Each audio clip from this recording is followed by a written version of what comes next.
stamped his name down on the Hollywood Walk of Fame as the #1 goal scorer. And there's Rogue sneaking their way into victory. What the heck? That is almost 180 degrees. I broke that. What is that? That was... my God.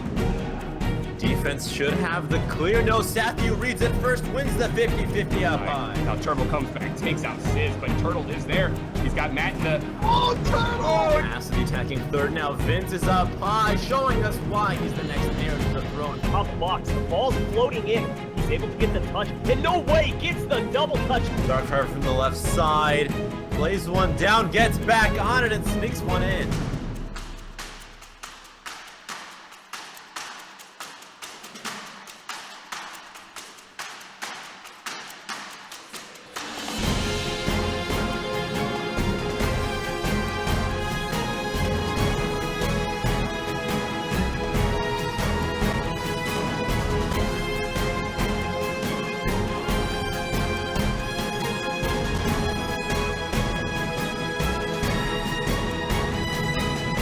This is Rival Week.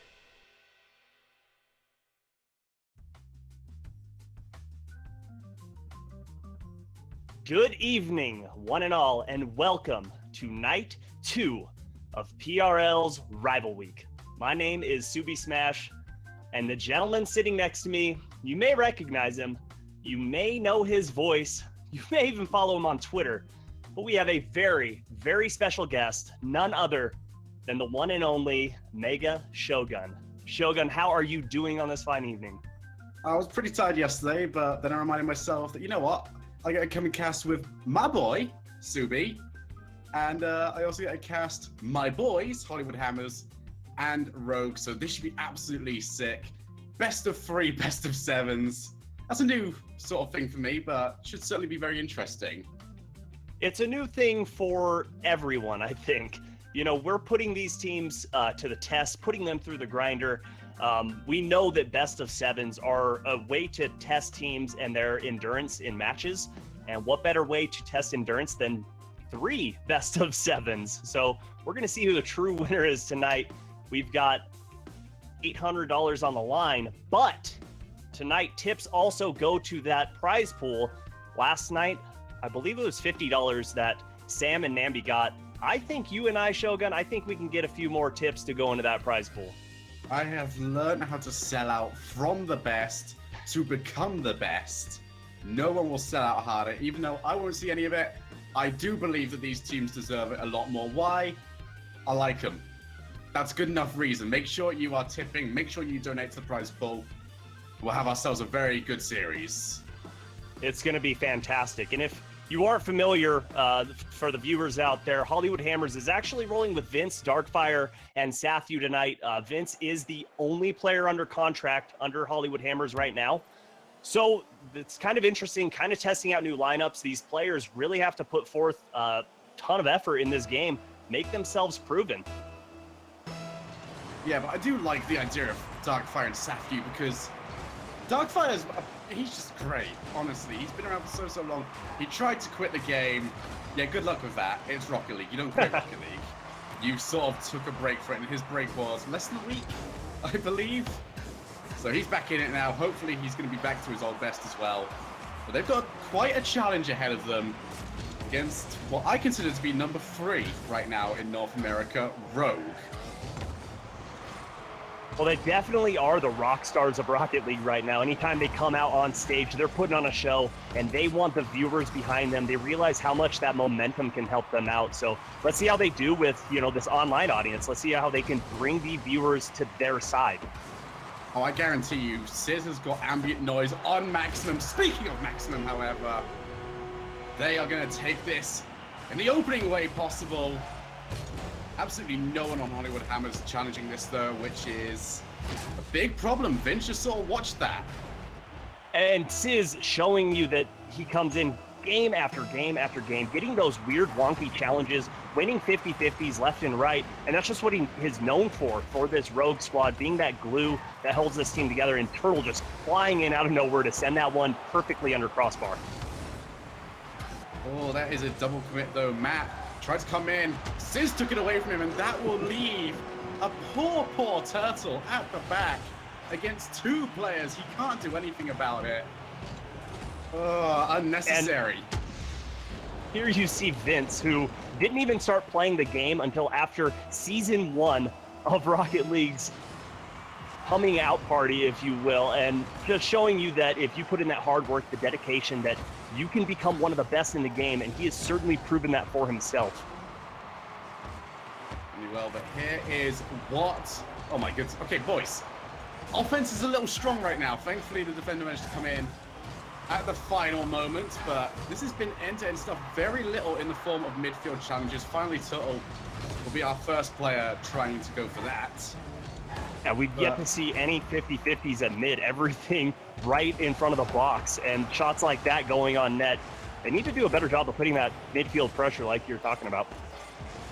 I just don't know how I feel about it. Any of these guys on this field are very prolific shooters, especially Darkfire. And they're going to put that crossbarring down a good amount of the time. Not all of the time, but definitely a very good amount of the time. And if they start to feel like they're warming up in this series, which you will do considering we have the potential of 21 games tonight, they're going to start finding that shooting accuracy. Oh, wow, that is atrocious from Rogue. And Hollywood Hammers going to hammer that one straight in, but that touch from Matt is gross, disgusting. I don't know. Could you come up with some different words for me? I think you summed it up pretty well. I don't want to bring these players down any bit, but hopefully, Sizz, those touches don't come all day, baby, because those are bad touches to hit backwards. But I like how you bring up Darkfire and how he could be the offensive powerhouse. And I know a lot of people don't really think of Matt a ton when they think of Rogue. They think of Sizz because he's in the spotlight. He is... Oh, that's a nice play. Definitely.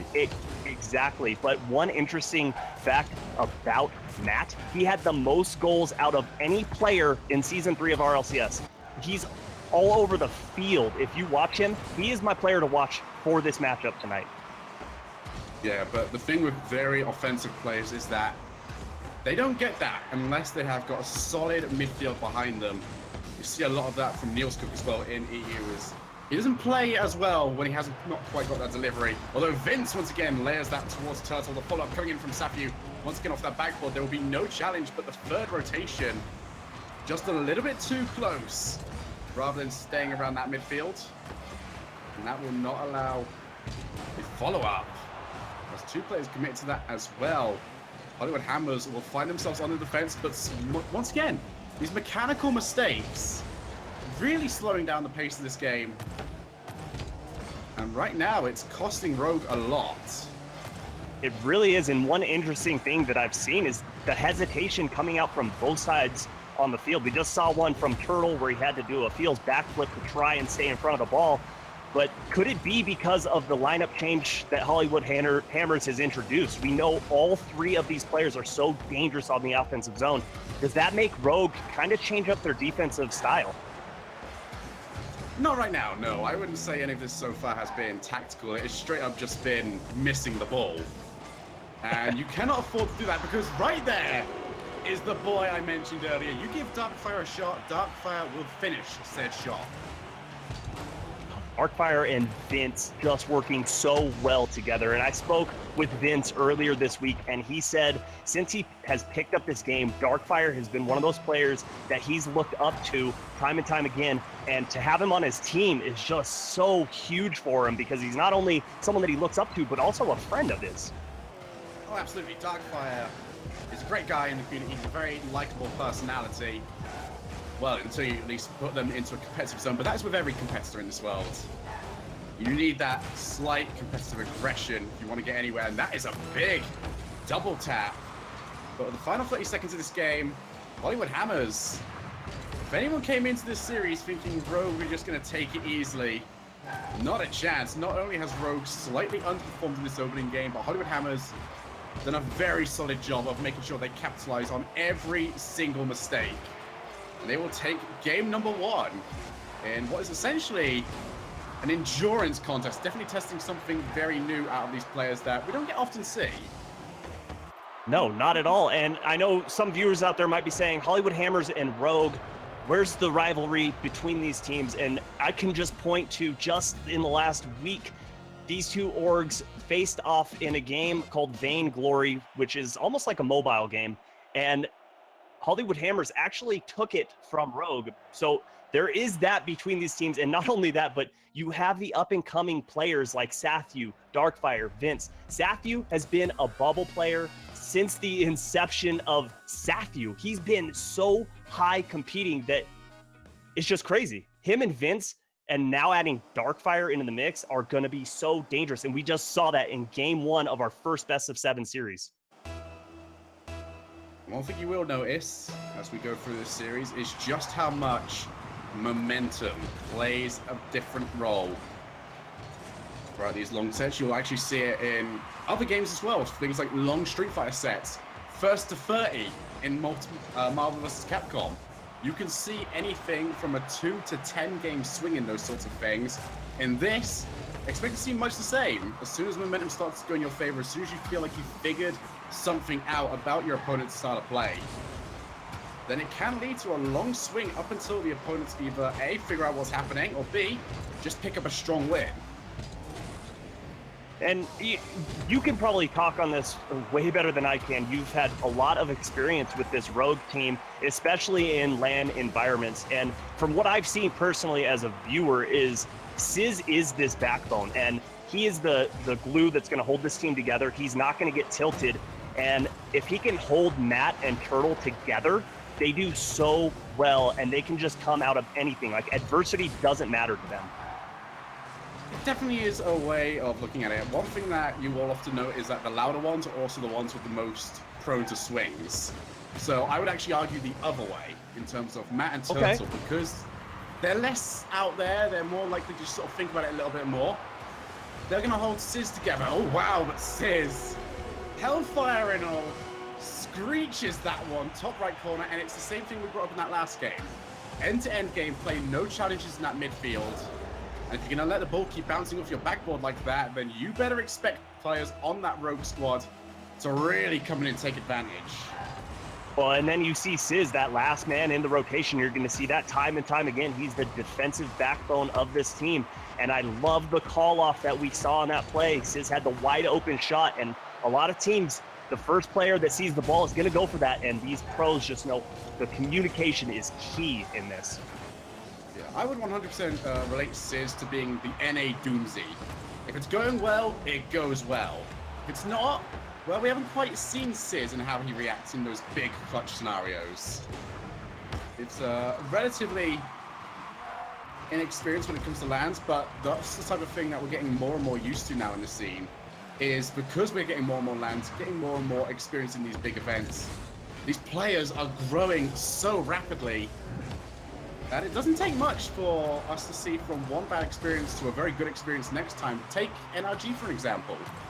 They went from 2 very poor LAN experiences to, my goodness, they're absolutely ruining this in Season 3. Yeah, if you can get that crowd behind you in a live environment, it is huge. You know, these online competition, that's where it really changes the pace of things. Even in the RLCS qualifiers, things of that nature, to where it's not a live environment, that's where it doesn't come into play. And players like Sizz aren't as dangerous, in my opinion. If he can get that crowd behind him and he starts feeling that momentum, oh my goodness, look out. And we saw that, you know, in LA when everyone was chanting Rogue, everyone was chanting USA, Sizz was just on fire. Still, throughout this, a lot of triple commits, a lot of weird rotations in this game. As there's going to be very late for Darkfire getting this. It's actually invited Sizz to begin moving in. This is going to be an opportunity, almost an attempt there from Sizz at the demo on Sathu. Well, Hollywood Hammers, every time they get stuck here, struggling a lot, and they're going to continue to allow Rogue to push forward. And any momentum that they gain from game number 1 is going to evaporate unless they can get themselves 1 goal to tie this one up. I'm just amazed at how close this game has been. I really expected Hollywood Hammers to just come through from the, oh my gosh, the save coming out from Vince, just staring that ball down and not scared at all, and turning it into a 1 goal advantage. tie game with 1:12 to go.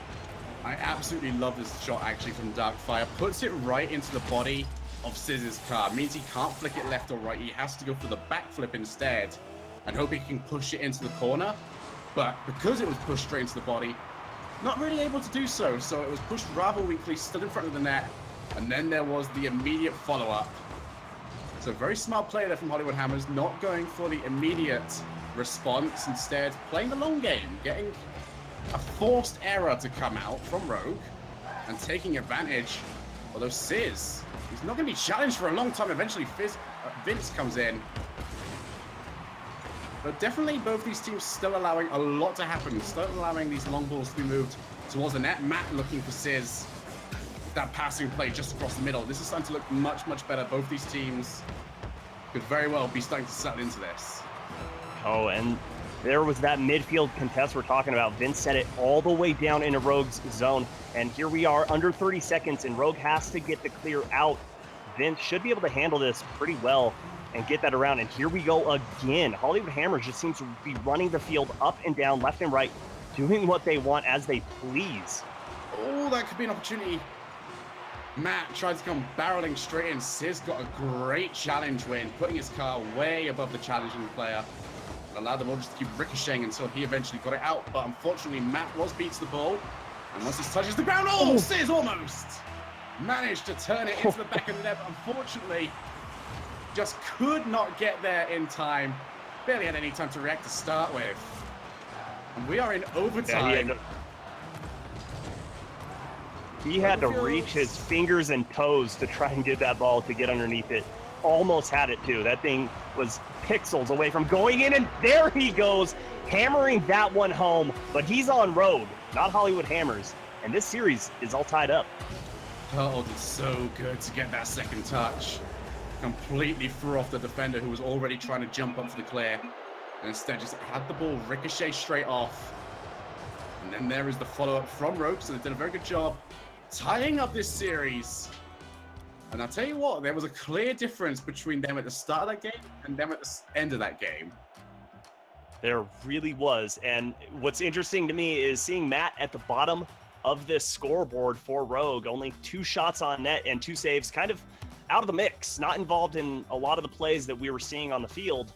And really quickly, we didn't get an opportunity, and I don't want to skip any more time before I mention all the wonderful sponsors that have made this event possible. First and foremost, Tracker Network. I know I've used them personally every week, if not every day while I'm playing. Turtles, Shift Pro League, Bad Panda, Cerberus Esports, and Victus. Thank you all so much for everything you've done to help us out. Oh, that's going to go off the backboard, off to the net. Matt turns that one straight in for Rogue's lead. And Hollywood Hammers, they need to change this now. We brought it up for the last 2 games. They are allowing way too much to come to them off that backboard. And now Rogue are doing a much better job of focusing on that. They are getting free opportunities to rotate themselves in and take shots. If you keep doing that against top players, they will capitalize. Oh, Matt with the follow-up. But that clear could have been so much better. That was just a great positional awareness coming out from Vince there. Just knew that he shouldn't rotate back in case that ball got away from Darkfire. Stayed tall up in that paint and put it in. I wanted to comment on Turtle's pass up in the box on the last play to give that goal to Matt, but here we are, once again, tie game. These teams going back and forth, realizing how important this first set of the best of 7 is. Oh yeah, absolutely. There's so much leeway, but once again, these backboards becoming absolutely huge. You can see Safu pushing this, and Sizz, he had Turtle right there. Could have given it to that Turtle, was who just could have pushed that straight into the safe. It was just a really bad touch by Sizz. You called it. Turtle was waiting for it. He would have been able to get under that ball, send it all the way downfield to get that nice clear. Instead, he goes for that weak touch right in front of the box, like the no-man zone of ever clearing a ball. Don't ever clear a ball there, and he does. I learned that playing my first ever friendly in actual football. Just passed it straight into the middle of my field. and let my opponents score, and I was not a very well-liked middle schooler for the next week after I did that. Well, at least it's changed. You're a well-liked Rocket League caster, I think. Follow I my don't know, most Twitter. people, I think. I might even say you're the favorite of one said Subi Smash. Oh, if only I cared. Nah, I take that back, Subi. I love you. Now, oh, Turtle, what a read. I love watching these players go up, and you watch the fine mechanics come out, like the slight tilt to the left, he comes out so he can get the flick to go right in net. It's just beautiful. And some viewers out there might be saying, wow, these guys going pretty harsh on each other. And they might not know, Shogun and I have actually hung out multiple times. I consider Shogun a friend of myself. If he's ever in the States, there isn't a thing I wouldn't do for him. He's one of the nicest guys in the scene that I've met. He is so knowledgeable in the game and just a really cool dude to hang out with. So, nana nana boo boo, stick your head in doo doo. I'm better because I hang out with Shogun. Just kidding.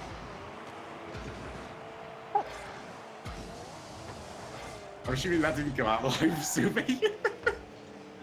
Jice loves whispering. We won't repeat that. Oh, great pass. Nice lateral pass, but unfortunately Matt was so far back on that one. And Turtle again cutting in the zone, and the double commit. Never going to end well. All three Rogue players on the board now. Yes, certainly are, but what was that defensively?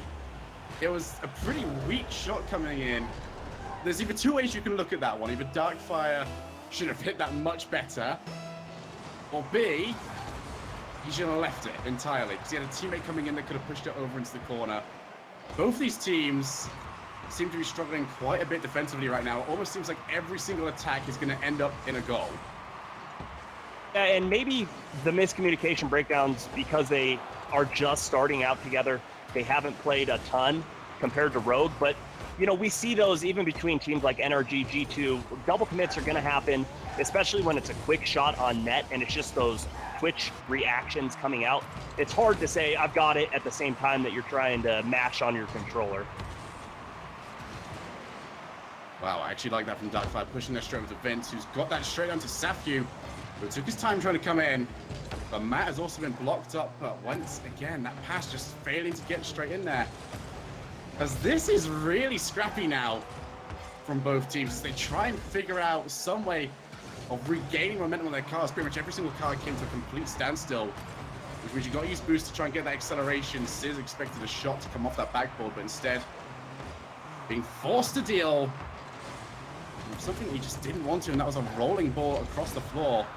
As Rogue still find themselves one goal to the better, heading into the final 90 seconds. But that touch there from Vince is going to open opportunities. But Sizz was never going to get there ahead of Safyu.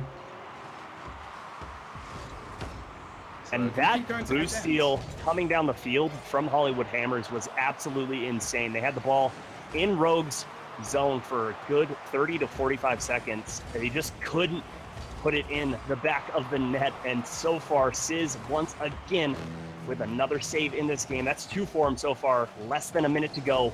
Hollywood Hammers needs to find one. Certainly do. As Safyu unable to take control of that ball, so Sizz can immediately come straight in. Oh, lovely pass over to Matt, but off the top. Didn't even need the crossbar. That is the shooting accuracy I was talking about earlier. But take a look at this pass from Turtle, removing everybody. Sizz's big demo. Every single member of Rogue involved in that play. And that is then when they're playing at their best. If they can get those passing plays down pat, they're going to just absolutely take this series and probably the entire matchup, in my opinion. They are so dangerous when they can be on the same page together. It's just a matter of finding that page and highlighting each other on said page. But 2 goals under 30 seconds. Hollywood Hammers has their work cut out for them. Rogue has been so impressive on the defensive end this game. They've really been cleaning things up in the last half of game number 3.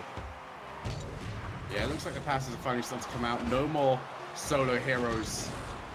Sizz hanging around in that area just in front of the net. That's what you really need to see, is yet again, 2 players not able to get there. And Sizz, I don't think even he expected nobody on the side of Hollywood Hammers to get to the ball, and Rogue will take their second game, putting them 2-1 up in this series. Hollywood Hammers really starting to struggle now, and considering that they are holding all 3 of their players on the goal line, the more and more that Rogue goes for passing plays, the more and more open that net is going to be. Yeah, it's just so hard to break out of that and clear that ball forward and be able to set something up. And I know I brought up Victus GG. I just got to give them a quick shout out. I'm even repping them tonight. They're so awesome. If you're looking to start a tournament, if you're looking to create your own organization, definitely look their way. They are so simple to get things done. They'll help you out in a jiffy. Just make sure you go to victus.gg. And here we go. Game number 4 underway. Rogue has the series advantage 2-1, but what we saw from game number 1 was scary from Hollywood Hammers. Yeah, it was, but now Rogue have adapted to a different way of playing. They're looking a lot stronger as we see that lovely flick from Sizz. And honestly, what Hollywood Hammers were doing in that first game to get the win will not work anymore, as Rogue are holding more and more players downfield. As you can see, once again, Matt with the pass straight out to Sizz. And this is what is going to keep holding Hollywood Hammers back, is the more and more that Rogue feel comfortable, the more and more they get these passing plays off, it's going to be so much more difficult for Hollywood Hammers. Rogue, a team that really excels when the speed of the game is a lot faster than what we've seen in the opening 2 games. But once we hit that halfway line of the 3rd game, that's roughly the pace that they do like to play at, and now Hollywood Hammers need to do a very good job of moving themselves into that halfway line, otherwise they could get smothered in this game. Yeah, and the defense coming through very well from Darkfire there, but that can only last so long from those quick shots from Rogue. And those simple passes that we've seen from Hollywood Hammers that are just coming out telegraphed and so easy to read as a defender aren't going to work. They have to mix things up. They have to start getting creative on the field. Like this, Matt and Sizz and Matt, they have just been a duo in Rocket League since they have started playing the game together. There is going to be the eventual follow-up. This is what happens when you get so many consecutive touches on the field. You're a moving boost away from your opponents. Vince tried to get there in time. Darkfire took the bait as the ball hit that crossbar, and in came the follow-up. This is so much better from Rogue right now, and this is the momentum swing that we brought up earlier. It's now on the side of Rogue, as Hollywood Hammers are struggling to keep up with this pace. They need to get a couple of goals on the trot just to try and slow Rogue down, as this might actually be that big opportunity. But Sizz, what a save from him. He's going to allow Turtle to just flick that ball on, and the reason why he's doing that is he's going to allow the rest of his team to reposition themselves, pick themselves up some boost, and now this backboard is turning into the biggest Hollywood Hammers issue. And not only a great save from Sizz, he actually got bumped in net by Vince. So his ability to not only track the ball down, but also to get his wheels back on the ground to make that save, so impressive. He is one of the best defenders in North America. Still, so many of these passes from Rogue are going unchallenged. Vince is going to have his opportunity to put this towards the net, but just a little bit too weak, and that pass out is going to allow Sizz to immediately take over.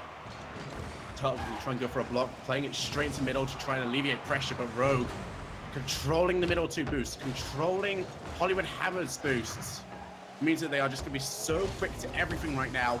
And not only that, Hollywood Hammers will begin to be restricted in terms of what they can do because they are so low on boost that they've had to try and pick up so many boost pads, as Turtle takes that one in the back right yet again.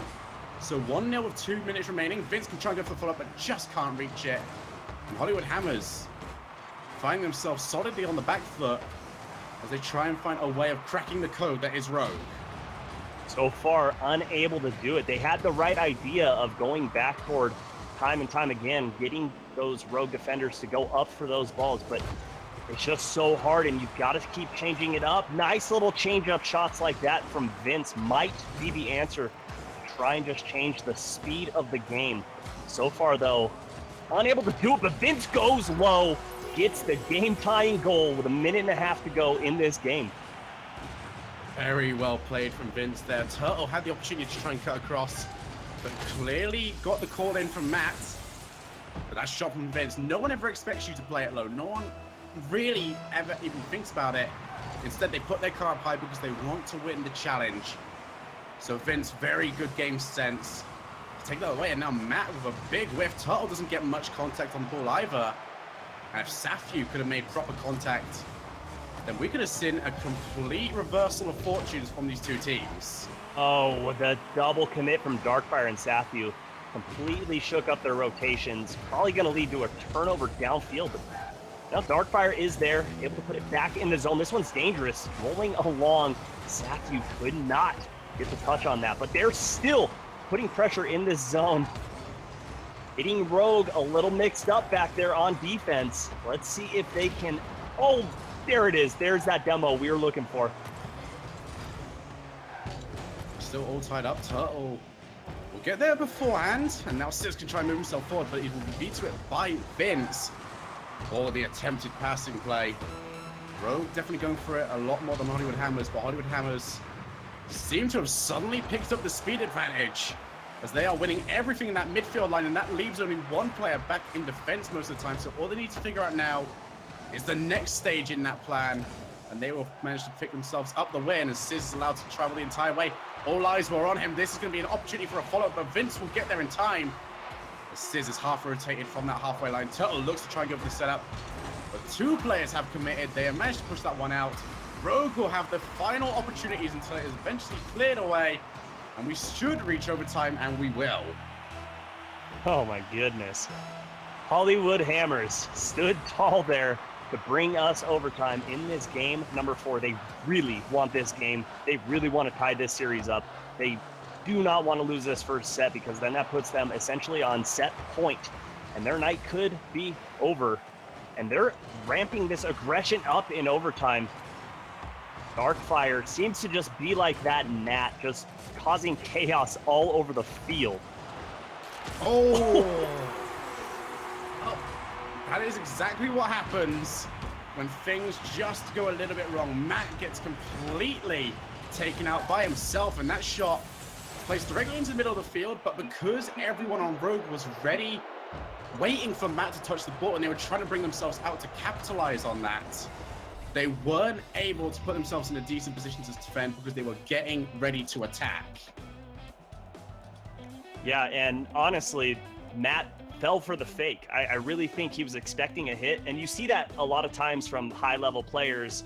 They're expecting their opponent to hit that ball in midair, and when they don't, it completely shakes things up. And Vince had just a wide-open look at net to tie this series up. And a quick shout-out to Rocket Sam, one of the great casters at PRL. Thank you for the $10 donation. The prize pool is now set at $810. Let's see how high we can get it tonight for all of these players. And you know what? If you like Sizz, if you like Turtle, if you like Matt, if you're a Rogue fanboy, throw a couple dollars in there. All day, baby, we'll be here. Oh, and all day, baby. Speaking of all day, there's Sizz. He heard me calling. He heard it, Shogun. Certainly did, and Sizz not one to take away and not take an open net that is simply offered to him, taking the early lead within 6 seconds off the whiff from Hollywood Hammers. And honestly, right now, you have to look at this series and just go, whoever can stop making mistakes will probably take this first series. It's generally not like that. You're not used to seeing so many mistakes come out from these top-level players. But this is the second game in a row that we've seen a quick strike come out from Rogue. They just need to maintain it. This especially is a marathon tonight, and they need to just make things nice and smooth, look at the night, and realize there's a lot of money on the line. Yeah, the most important thing whenever you're playing an endurance series is just to make sure you're comfortable with exactly what you're trying to do. Fundamentals will often carry you, but once they start lacking, you can get a little bit panicky, and once you start panicking, the whole series gets a little bit rough, and if you take a loss whilst you're starting to feel like that as well, it can be very, very difficult to recover. And this opening series, very important, because I feel like it's a possibility. Oh wow, what a save there! Gosh! There from Vince. Sizz, I feel so sorry for you, my dude. A save as beautiful as that deserved, well, not this. It didn't deserve this. No, it didn't. He came flying off that wall to utilize that Spider-Man save, but Vince, the smart player, just shining through. He didn't leave when he probably should have in that rotation. He saw that that ball was rattling out and just went in to make sure it was going to go in. Darkfire putting that one up high. We still have plenty of game remaining. Safu can try and move himself forward, but Darkfire wanted to retain control of that ball. It's a nice pass out from Turtle. Could have put it a little bit more square, though, towards Sizz, who had the ball always traveling away from him here. He was always going to come out second on that challenge. Now they're trying to use that backboard, but every single time you roll it off that wall, it's very easy for a defender to predict where it is going. Instead, Sizz in the background just trying to be a little bit more of an annoyance. But now they're all tied up. Both these teams looking a lot more defensive as they don't want to make a mistake. That could be one right there off the crossbar. Turtle doesn't want to go for it. Instead, he's going to allow Sizz to rotate in and take the boost away. And that allows for a more sustained siege from Rogue. They've now got options. Darkfire needs to pick up that boost, and he has, but he has been beat to the ball. They need to get rid of this because resources are going to start becoming low now for Hollywood Hammers, and a double commit like that will not help them either. They are essentially committing twice the amount of resources for the same result, and Matt will eventually turn this in. A test of endurance like this series is going to be, and Rogue will come out on top. Oh my goodness, Matt versus Matt there, and ultimately the Rogue Matt gonna win that one. Safu was actually boostless for about 30 to 40 seconds there. I was actually on his camera waiting for him to grab it, but Rogue just coming through with that boost starve so well. But the passing plays coming off the side wall. Vince is getting nutty this game. Oh, Matt is actually going to be unchallenged in the midfield. And finally, Hollywood Hammers started to pull themselves forward. Unfortunately, there was absolutely no challenge as Matt just gets the flick over and just too late by Hollywood Hammers. And it's that momentum. You're starting to feel it right now. Go on the side of Rogue as Hollywood Hammers are now trying different things, but they're just not working. Well, I've noticed Rogue sitting back almost on their heels on defense, realizing that Hollywood Hammers is going to definitely push two forward. So they only are going to have one man back to beat. And even that man back, what a save from Safu. That man back is even pushed forward too far. So if they can withstand the shots, they are going to be able to push that ball forward and start their own offensive onslaught. And that's exactly what we've seen on these last few goals. Will do, but Safu needs to try and win that instead. Now Hollywood Hammers are going to be caught on the defensive end, but Turtle ends up leaving it. So that is actually a really nice flick on there by Safu, but Darkfire could not quite get the pathing correct to come and take over, which you can't really blame him for. You're not exactly going to be pinpoint accurate of your omnipotent knowing of where the next ball is going to be. Turtle with a lovely fake out, and then the shot from Matt gets blocked by Vince. I love that there from Vince. He understood he got faked, and he didn't try to play the player that faked him. He immediately went for the pass. Yeah, you've always got to play the ball in Rocket League. Don't worry about the player. Don't worry about what they're doing. Make sure you know that their angle on the ball and where that ball is more important. And you saw that from Vince, the smarts coming through. Since his inception of coming into the game after season 1, I think he's realized that, you know, there's always going to be players more mechanically skilled than me. As long as I can outsmart them, I'm going to beat them. Yeah, the mechanical ceiling has got pretty ridiculous lately as well. Just players figuring out tremendously difficult things to do for the one situation they find it. As that is going to put Rogue yet another goal up.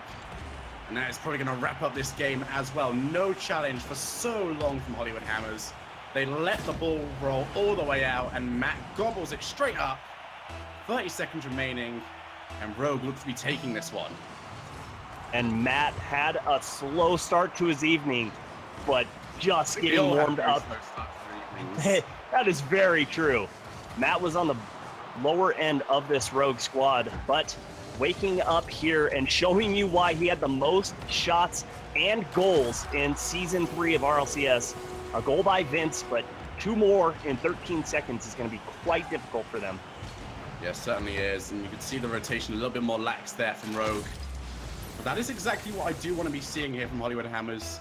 Getting those passing plays out. It's very important to be able to trust that man that is right in front of you, that he's going to be able to get a decent shot for those passes. And now that they know that they can at least pull that off, it does give them more and more options rather than trying to second guess themselves at a time that they might need it. Yeah, and I would like to see Hollywood Hammers, instead of going for those hard clears to where we've seen Rogue waiting patiently and just putting the ball back in and ultimately leading to a boost starve, I'd like to see Hollywood Hammers use more of the soft tap to a teammate type of clear, hitting your trailer going up the field and essentially utilizing a cherry picker, but right before mid so he can get the clear downfield and get your offense rolling. Yeah, and I think that's actually the big thing that Hollywood... Sorry, give me a sec. Love my illness. That's the big thing right now that's really holding Hollywood Hammers back, is the case of, because they are double committing a lot to the long balls being put in by Rogue, it means that they've got no one to follow up. So once they push the ball to the side, it means that there's no one there. So instead, Rogue are just sending another player in, and they get to continue their offense. We saw a lot of that during that siege towards the middle of the last game. But if Hollywood Hammers can do a good job of being a little bit more disciplined, keep the comms up a little bit more, then that won't be an issue. And that might ask more questions of Rogue's offense than has been asked so far in this series. And it's just going to take them a couple more games to figure each other out. And, oh, Matt almost finding that tight angle on the close post upper 90 to open this up. Not getting the quick start like they did in the previous 2 games. But here comes Darkfire, barely missing. And now the shot's going back and forth. Now we're seeing this aggression ramp up from both teams. This is the fast-paced game style that we know from all of these players. Really is. Mechanics right now will be the defining factor between these two teams. Who can start making their passes work? Who can actually get decent contact with the ball? There's been quite a few mishits so far, where the ball just hasn't been traveling in the way that the players have intended. That is going to give plenty of time for Sis to try and take this ball. He's actually going to leave it for a very long time. Should have taken it the first time around. And now Rogue are going to continue to be in trouble. But Matt, off that backboard, now it's time for Siege for Hollywood Hammers, or at least it would have been if that big clear from Sis didn't come through. He got very good contact with that ball. And that alleviates a lot of pressure from Rogue. I can't even, I don't have enough fingers and toes to count the amount of times I've seen Sizz come off that back wall to just get an amazing clear. He's so good at reading where his defenders are, and he's able to place that ball exactly where they aren't coming off that back wall. His mechanics off that back wall are just insane. Okay, legit, after seeing that last touch, Sizz is playing better off the backboard or on any wall than he is actually on the floor. Like, you look at him on the floor, you think, there's an opportunity he's either going to miss hit or miss the ball entirely. You see him off that backboard, not a chance. Oh, and the boost starve coming through for Hollywood Hammers. And, oh, it doesn't work out. Darkfire rattles that one out. And here comes Matt. He had Turtle waiting on his right, but couldn't hit him. But Sizz, again, he's always that last man back. And he's always able to read the ball perfectly, put it right back in. Unless it's on the ground, Shogun, like you said. If it's on the ground, don't count him on hitting it. The floor is lava, Sizz. Just remember that. I am your new coach. Vince can have an opportunity, but does not get any contact. That will not be able to go out to Darkfire. It was just sitting there waiting in the second roll.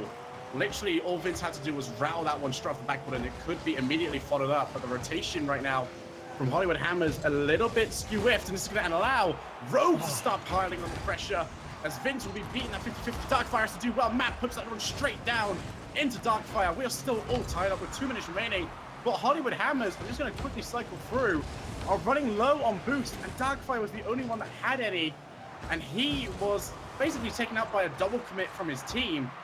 So Rogue are going to have an opportunity to go full siege, as that big touch from Turtle is going to open up. But once again, Darkfire jumps up. I'm going to take another quick swipe through. Darkfire is the only one with any boost, so he's going to be the most important player.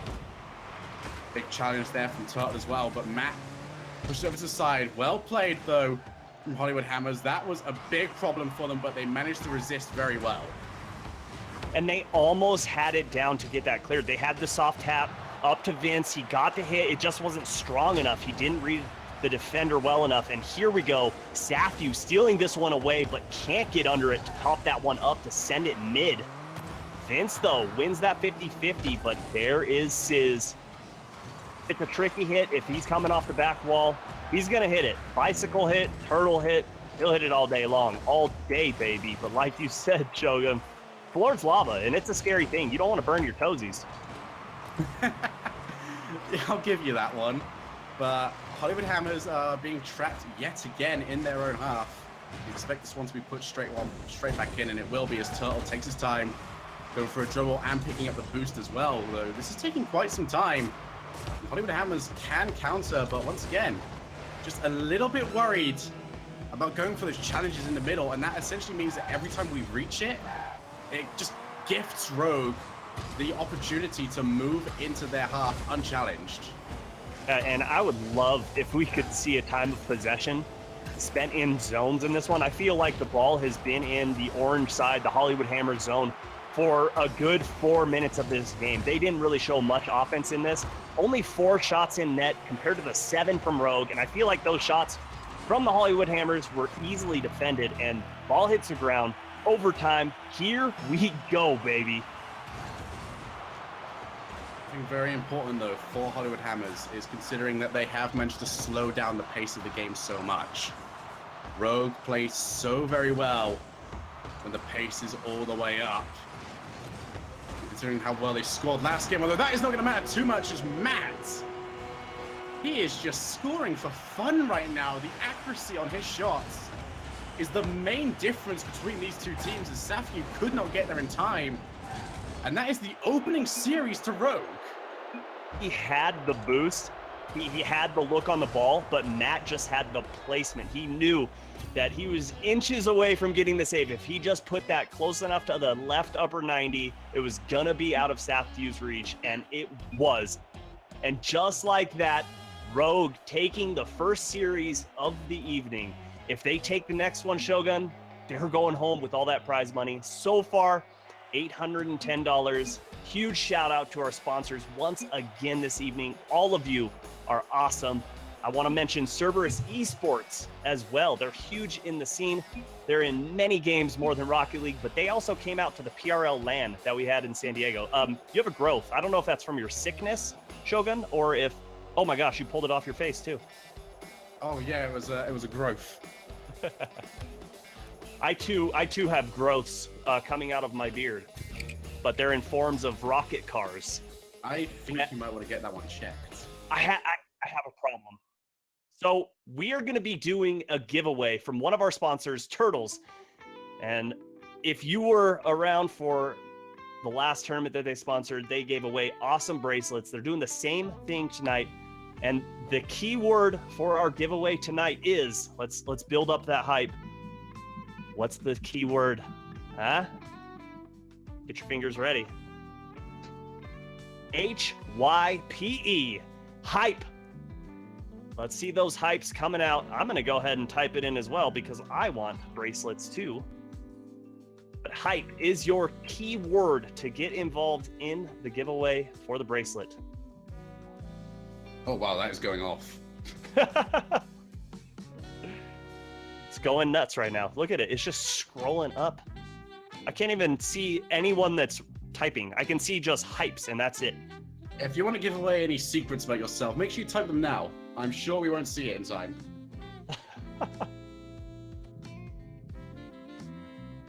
Now I'm just letting them I don't want to confuse them. I want them to type hype. I don't need to talk in their ears and confuse them. They're just, here we go. You know what? While they're typing hype, their fingers might get a little tired. So maybe they need to go get water because it's a pretty hard task. They're probably sweating bullets after typing that much. So we're going to go to a quick break, allow them to go get a glass of water, rehydrate after that, and we will be right back. Don't go anywhere. This is day 2 of PRL's Rival Week.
and welcome back, one and all. Thank you for sticking with us. Promised you it wouldn't be a long break. Myself and Shogun, we're not liars like Sam and Nambi. You know, they make you sit around for hours on a break. We're going to just jump right back into all the action. We're not going to do that to them. Of course not. We like the game. We're just going to go straight for it immediately. Lying isn't in my nature. I consider myself a man of the people. And what the people want, I provide. It's just part of the job description. And what the people want right now is they want set number 2 of Rogue versus Hollywood Hammers. As we saw towards the end there, both teams starting to really come out of their shells a little bit more. So hopefully the second series, we can see them playing at their best. I know that there's a couple of gears above that they can both go to. Well, and Rogue, you know, you commented you think that they are number 3 as far as NA teams go. You know, Hollywood Hammers just got founded a month ago and only have one player signed so far. So they're still trying to figure out their roster before season 4 begins. So it's interesting to see. I love seeing this team that is just solidified. These players have been playing together for seasons now, previously Atelier. So it's just awesome seeing these 3 guys just so well known together, and then just out of nowhere comes Hollywood Hammers and picking up one of my favorite players in the scene of Vince. I mean, he was the definition of a grinder. He was on daily practicing, just looking for games, looking for scrims, looking for teams. It didn't matter. He just wanted to play Rocket League. He wanted to compete, and I'm so glad that the hard work has finally paid off. Like, my hat's off to you, Vince. I love you, bro. Absolutely. Vince's been around for a while. He's definitely been one of those players that has struggled to really find that big leap in towards the forefront of North American Rocket League.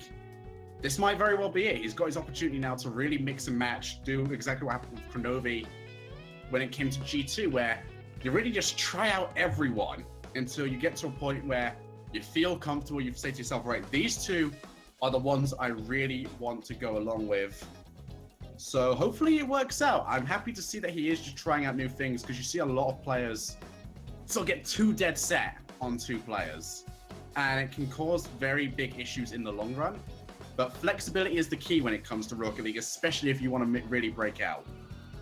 Well, and you also see players that come in to the scene and they say, okay, I'm a striker. That's my defined role. I am the guy that shoots, or I'm the playmaker of this team. I'm going to be the one that sets up passes. And a lot of times that's not the case. And, you know, we saw that during DreamHack Atlanta with Squishy Muffins. Like, when you think Squishy Muffins on the field, you think a guy is coming out doing insane plays, insane mechanics, and he was the assist leader. I mean, it's like, you've got to fill a role. And once it starts working for your team, it doesn't matter if you think that's your role or not. That's now your role for your team. Yeah, and you see a lot of examples of teams really changing up the roles. I mean, Jacob's role really changed between season 2 and season 3 in terms of he was a little bit more defensive. He was really just handing away the shooting to Fireburner. But it changed, and last season he ended up coming out as North American MVP because he changed his role so much to move forward a lot more. Exact same thing with Greasy Meister as well, on flip side. Came in, was a little bit more in the rotation, but instead, he just started to sit back just a little bit. Now, you can ask him whether or not he thought that was a positive or negative change, but it's all about being flexible for the team you've got around you.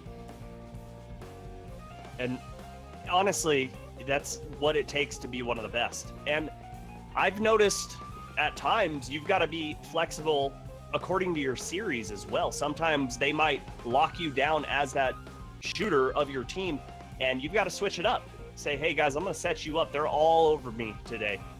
And it's going to shake things up, rattle that tree, and hey, all of a sudden you've got a bundle of apples at your feet, and voila, dinner is served. I don't know who eats apples for dinner, but it's healthy, right? Maybe apple pies for dessert? I'm trying to sort something out right about now. Do you mind inviting me? Oh, that's... Sort it out. We figured it out, okay? This is professional. So I don't know if you're used to this level of professionalism, Shogun. I miss online casting, I'm not going to lie. We wear T-shirts and bragging rights, PRL hats, and all that good stuff. I don't even own a suit. I own a suit. I own way more suits than I originally thought I ever could. I don't like getting dressed up. I have to really push that. So every time you see me in a suit for the RLCS, realize that it is under protest. I don't want to do this, but I'll do it because I get to talk about video games and it's really fun. That suit is gross. I know. All right, well, here we go. Here we go. We're asking for a new server. Are we going to give that to them or not? I don't know. Either way, series number 2 is underway. Rogue versus Hollywood Hammers. Here we go. Hollywood Hammers has to win the series or it is over. They also have to get themselves a new server. Oh, well. I was wondering what was going to happen there. I saw Poovy in there. And I was like, oh, wow. It looks like an improvement to Hollywood Hammers. I'm looking forward to this. That wouldn't definitely not be. You know, I got to play side by side. Up there, is he? With Doobie, I played side by side with him at the, what was it, the 2-year birthday party of Rocket League. Oh, yeah? You got good yeah, did you? I did. It was a very fun time. This poster right back here on my wall is actually the 2-year birthday party poster. Pretty cool. And I got some of the Rocket League stress balls as well. It was a very fun time getting to hang out with the developers and people from the scene. There were people there that never even heard of the game. So sitting there and explaining the game to them, watching their eyes light up like, oh, how have I never heard of this? It was a really cool experience. But yeah, no, anyway, what I'm getting to is you don't want Duvie on your team. He'll bring you down. Oh, okay. All right. I've managed to win a tournament of Scheist. That was rigged. That was so rigged. So rigged. That was not fair at all. You're over there with Scheist, who is also a grand champ. Oh, get out of town. I had a person that literally never played the game before, didn't know how to drive forward, and there's Shogun and Scheist. You could have fooled me. Yeah, whatever. Grand champion. What are you? Grand champion in North America. There's a different. North America and season 3, so that puts a big asterisk on it. Oh, but that was a great time. I can't wait to do that again when you get back in town for RLCS. I'm looking forward to that. Hey, is this good enough for these players? Carefully now, because I've just realized the majority of the audience here is North American. Shots fired. That's me on my tippy toes. Oh, shots fired. Ladies and gentlemen, are you going to let Shogun talk to you like that? Absolutely. They know it's all good fun. Oh, and here we go. I think they're happy with this. I don't think anyone needs any fresh strawberries or, you know, Evian water bottles. I think the players are happy with this server. I like literally removed the branding off my water bottle so we could avoid this, Subi. And you've just named water companies. I said Evian. They're not paying us for it. So yeah, there's Rocket League going on our screen right now. It's pretty fun. They haven't done anything yet. Not yet. I mean, when you're on the side of Hollywood Hammers and you are facing basically series elimination, does that change up the play style at all? Do you start to play a little more defensive-minded? Oh, what a placement by Vince. I was going to say it's very, like, the very first thing that happens is the most important. And this could be very much the most important thing that happens for Hollywood Hammers is this opening goal. Because that will change up how they decide to go about this series. If they can get themselves a win, or even a big win, it's going to help them so much because once you start losing a couple of games in a row, and I believe they're now on a 2-game loss streak heading into this game. Oh, there's another big one. Hitting the crossbar. Hollywood Hammers. They are starting to find that range, and they're starting to hit this ball very, very well.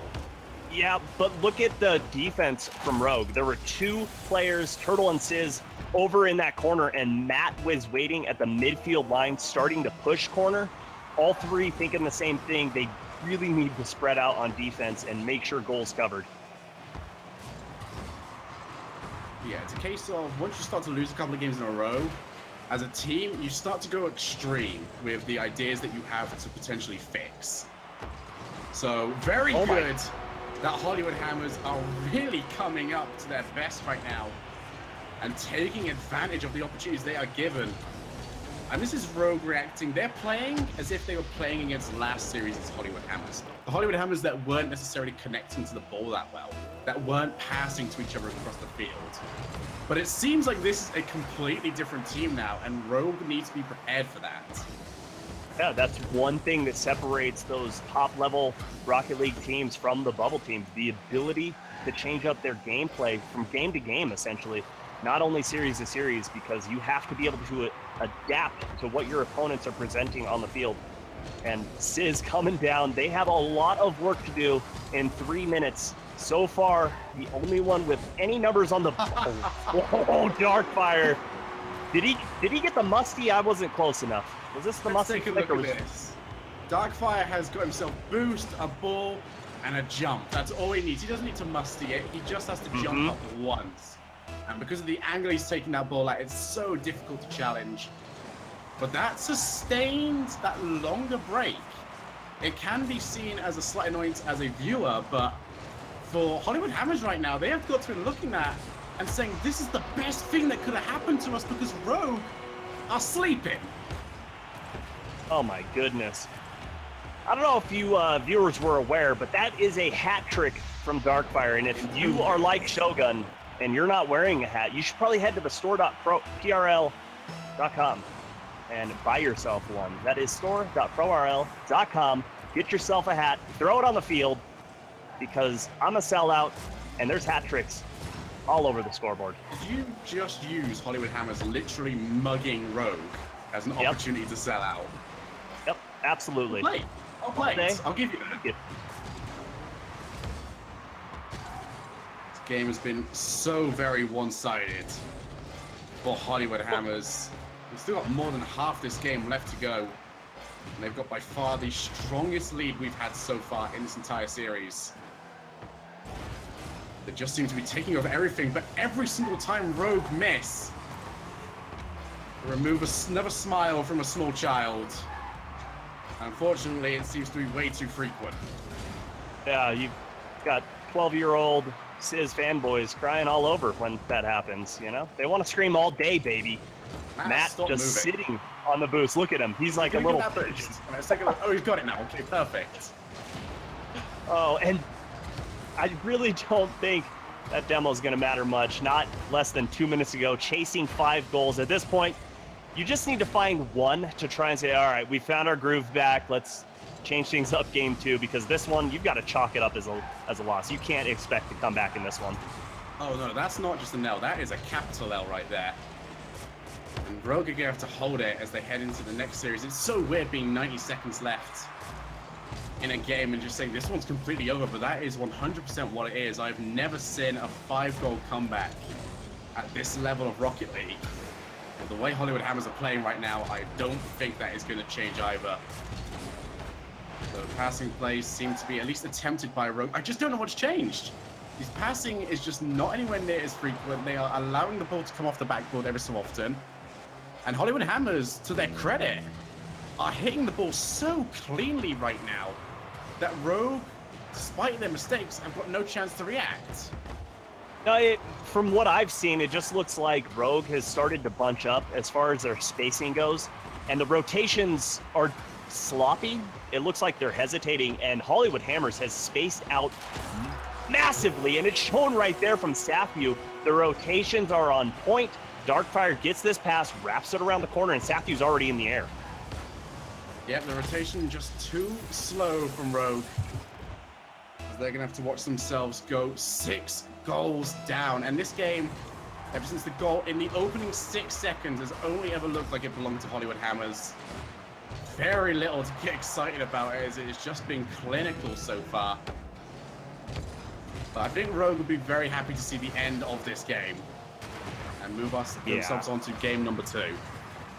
Oh, that one was going in too. Even if it wasn't their goal, if it was an own goal from Hollywood Hammers, it still would feel good for Rogue to put one on the scoreboard. And 10 seconds down, ball in your own zone. At this point, hand upside down. I don't know. Maybe Sizz and Turtle need to follow suit and just start Maybe he's spinning circles. meditating. Okay, I'll give him it. Maybe he's meditating. He can meditate and watch Safi put a 7th past them. Oh my goodness. This one just completely fell through their fingers. They could have made a statement here in game 1 of this second series, and they let it slip away. And now Hollywood Hammers, think about the momentum that they're going to have going into game number 2. So let's go back to what you were talking about last series then. The voice on Rogue. Who is going to be the one that drags them out of what was, frankly, a terrible series or a terrible match? Not only did 7 goals go in past them, they got no saves at all. That is possibly the most one-sided match I have seen in a very, very long time of Rocket League. Yes, and I've seen time and time again where people correlate a ton of saves to good defense, and it's a seesaw. Yes, it can be good defense, but generally, if you're allowing that many shots, not great defense. But if you're allowing 7 goals to go in and you don't have 1 save, terrible defense. Not even putting yourself in the proper location to get a save. So I don't know what they need to do, but I know it can be nothing like game number 1. Oh, no, absolutely not. And the good thing now for Rogue is that because that first game was so outlandish and so almost dreamlike in the way it went for Hollywood Hammers, they can play this next game normally and like barely feel the ramifications for it, unless Hollywood Hammers can get another very good start and put themselves 2 goals up. But these passing plays, Sizz gonna try and put that one straight over the top, well challenged. Something we did fail to see from Hollywood Hammers in that last game. As we're coming towards the end of the opening minute, and Rogue have managed to avoid conceding, which is absolutely huge for them. But you can see the confidence boost that is given to Hollywood Hammers as they are beginning to challenge everything. That midfield now looks like it belongs to them. And I honestly feel like they have the advantage if the ball is aerial based. So Rogue need to take this one down and get those passes focused on.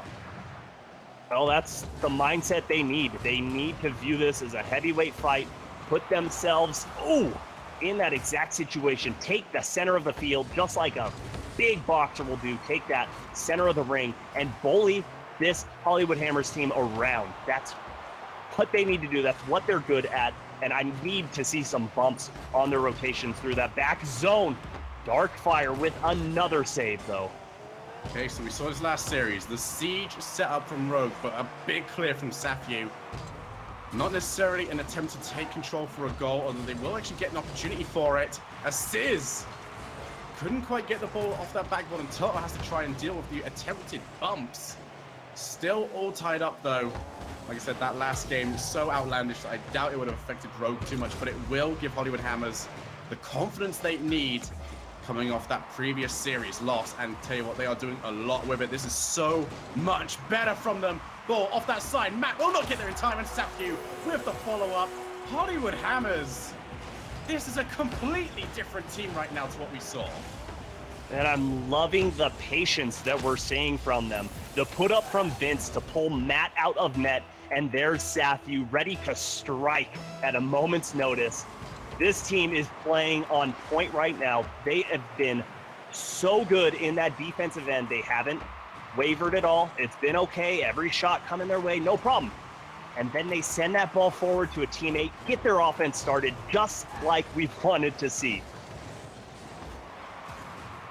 Hollywood Hammers now controlling that midfield. As Vince puts it straight into the middle, over to Safiu, who will pick himself up his brace. And right now, it is the pace of Hollywood Hammers, which is tearing the rotation, and admittedly a very slow rotation from Rogue, apart. And Vince and Safiu, get used to hearing those names. They're pretty good friends in real life, and it's showing on the field. If you can trust your teammate that well to be able to pass the ball across the box from the corner, it just helps out so much in the game if you can build a relationship with your teammates. Oh no, I think I've noticed what might be my biggest tell now to how much Rogue is struggling. Sizz just whiffed the ball off that backboard. No, that's like watching your dad cry for the very first time. That did not make me feel right. That's not normal. That is not normal. Is he starting to think that the The walls are lava as well. Sizz, come on, it's just the floors. Here comes this ball going up in the corner. The pressure from Hollywood Hammers has been continuous in this game number 2. Rogue, it's just been a sloppy rotational game for them. The positioning has been bunched up, and then it just seems too far apart at times. They really need to get this tightened up for game number 3. The case right now, because Hollywood Hammers are doing such a great job controlling the ball all the time, that Rogue have been put into a position where they are simply just reacting. The Turtle can try and get something to Sizz. Unfortunately, he will block his own pass. And Hollywood Hammers will maintain this lead. They tried to put it a bit further up as Darkfire does get shot blocked, but they'll be happy to remain, I should say, 2 goals up as we head into the final 50 seconds. As Rogue just struggling to put anything together. And unless Matt can get something going, because he's the only one really with any boost, he is going to be the one rotating in just now. And they need something soon. They definitely do. They don't want to be looking at a situation where there's 15 seconds left and they need to find 2 goals and they get that goal, and then you're looking at a quick face-off to try and bring it into overtime. But it's looking like it's going to be like that. Hollywood Hammers just has to play the clock, and they're doing that very well, getting those long pushes downfield that Rogue has to rotate all the way back for. Good demo from Darkfire there. At this point, I'm going to go ahead and call it Shogun. I'm saying this one is going in favor of Hollywood Hammers. Well, this entire series is starting to go in the favor of Hollywood Hammers. This is going to be their 2nd win in a row, coming off losing the previous series. And if Rogue don't start to figure this out soon, then this could end up being a 4-0, because right now Hollywood Hammers are struggling to put a foot wrong. And that is what's causing them to not only hit the ball so well, but these passing plays are working out so well. Rogue with no one on the rotation capable of challenging any long clears either. And because of that, Hollywood Hammers are not only getting free clears, but they are leaving someone on the halfway line to get extra touches. So they're going straight from their half into the Rogue half. Well, and that's what we didn't see in the first series from this Hollywood Hammers team, were those passes, even if it was a short pass to mid or a long pass down to a cherry picker streaking down the field, we didn't see those. And now we are, and they're connecting on a dime. They don't have to change up. They don't have to slow down. They can full boost to that ball and get the power behind it to put it on net, and it is basically indefensible. Oh, absolutely. Hollywood Hammers pretty much spent the entirety of that first series trapped on their own goal line. And most of it was not forced. It just seemed like that was the way they decided to play it, and it was not working. Now, really taking advantage of the entire field as these passing plays are being unreacted to. And all Rogue can really hope for right now is for a hopeful save, or simply that Hollywood Hammers miss, because right now they are not getting anything else. So that is a big demo play. Going to allow Turtle to come in. Oh, wow, Turtle's actually going to get it. Did not see that coming at all. Turtle going to get 1 touch and follows it straight up for the double touch. Huge play there for Rogue. You've got the feeling that they needed to get this first goal to hold the momentum, and they have got it. They needed it big time. Darkfire was trying to get under that ball, utilize that bicycle kick to flip that ball up, but couldn't do it. And Sizz was just rolling through like a madman, looking for demos, found one, and that's what they need to do. That's what they need to keep doing, is try to put Hollywood Hammers on full tilt and catch them off guard just like that. Sizz seeing Safu out of position, the heads-up play from him coming through. And that is so big. Getting an early lead like that, it allows Rogue to completely change their style of gameplay. Means that they can focus a little bit more on rotation rather than trying to outpace Hollywood Hammers. This is exactly what they needed. You got the feeling that if this was 2-0 the other way around, this series could effectively be dead and buried. The momentum was so heavily on the side of Hollywood Hammers, but now Rogue with the counter. If they can pick this one up, then this series will now reignite. They need to see this out, and a shot like that could make it very difficult. But Turtle, well played there, had his car facing outwards rather than facing towards the middle of the field.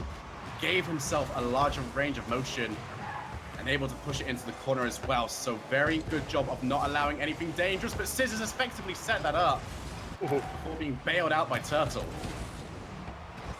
And I love seeing players in the defensive end with their nose pointing forward towards that ball so they can make a quick reaction to it instead of those side-by-side plays to where if you're looking at the side of the post and a shot goes behind you, you have no play on that ball. Turtle showing you why he's one of the best in the business.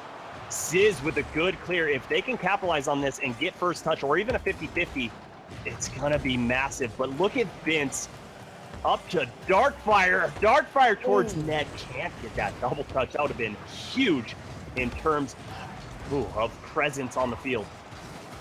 Darkfire hitting the crossbar. But you can see just how much Hollywood Hammers are beginning to push forward for this. They know they need to get a goal before we reach that 1 minute mark because that is where the odds turn so far against you.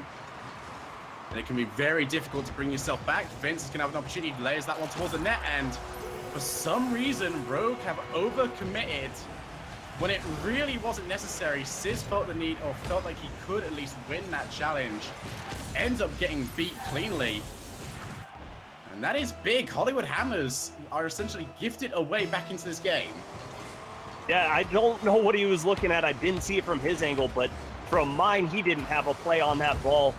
Not today, not all day. It doesn't matter when. You should not be pushing forward on that and giving up a goal and giving Hollywood Hammers a chance, especially at halftime, to come back in this series. Yeah, I mean, I feel like Sizz was forced into that by previous bad decisions. And it is something you see a lot in Rocket League. One bad decision leads to another one because they feel like they are covering. Sizz must have felt like he was covering and just couldn't get there in time. But either way, it was an unforced error, which Hollywood Hammers did take advantage of, and with 2 minutes remaining, they are now thoroughly back in this game as Matt whiffs that. Thankfully, he's got Turtle helping him out, but that's effectively 1.5 players taken out.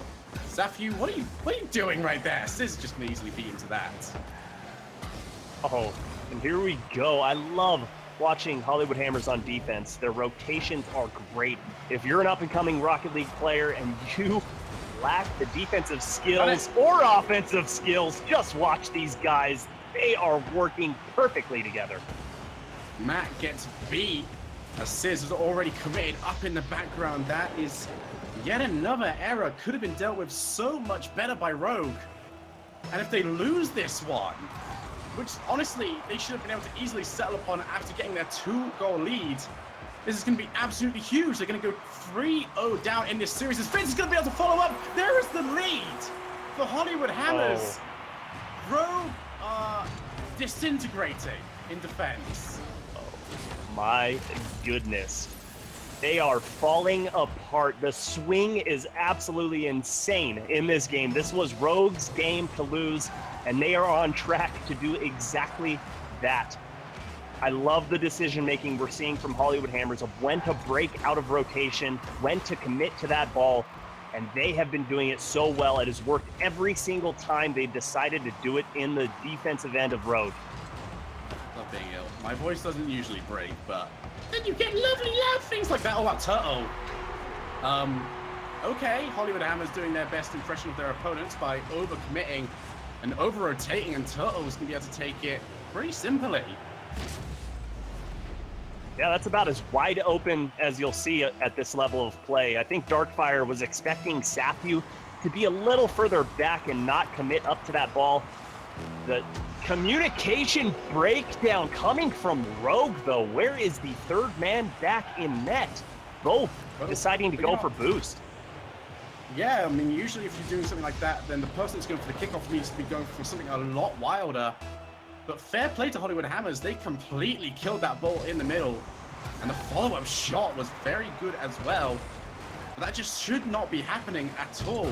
I don't know quite where that went wrong, but at the end of the day, it did go wrong. And something we're saying a lot about Rogue is it's going wrong somewhere. They just need to figure out where that somewhere is. Because if this scoreline holds, they're going to be down 3-0 in this second series, and that's just uncharacteristic from what we saw from Series 1. So I'm very interested to see this last 30-second onslaught from them. They really need to ramp their aggression and essentially pull the goalie from net. It's time to start seeing those double commits come out, that they need to put forth that last-ditch effort. There we do. Final 15 seconds. Vince has got himself an open net. That will kill off this game. Too much from Rogue. Yet again, Vince trying to push someone out. All three members we saw in camera shot for at least a split second. And Vince, once again, he's picked himself up his hat trick. I believe that was a hat trick of open nets as well, but he certainly will not complain. And that will be it. A 3-0 series so far on the side of Hollywood Hammers. And there's not really too much else to say. Rogue, they should have won. Quite simply, they should have won this game. This was their game. They were up 2-0, and the fact that they just lost 5-2 or 5-3, I'm sorry, speaks volumes on the team of Hollywood Hammers. They never counted themselves out. They continued to play hard, and it just showed. It's just, oh, we're waiting on the one you said that would be a better addition. I don't think that Doobie would be. I haven't seen him play yet. I'm just going to assume that I have a very bad habit of my own, which is whenever I get into a ranked game, I just assume everyone's better than me, which is just not the way you should go about it. So I'm seeing everyone here just going, yeah, you're probably better than me. So one thing I've noticed is obviously whoever scores more is going to win the game, but I'm going to say whoever is able to capitalize on the mistakes is going to win this game. We've seen so many, whether it's on the blue side or the orange side, but we haven't seen a lot of capitalization other than the last game that we watched. And if Hollywood Hammers can keep capitalizing on those mistakes, they're going to take this series, and third series is going to possibly be a blowout too. Yep, 100%. This has been simply whoever can make the least mistakes wins. Although that is a very nice block there from Darkfire. It's going to give Hollywood Hammers the opening lead. They could take this second series in a sweep if this continues. Turtle just simply didn't expect the follow-up. I'm just at a loss for words. I don't know where the defense is from Rogue. We're used to seeing them. I don't know what it is.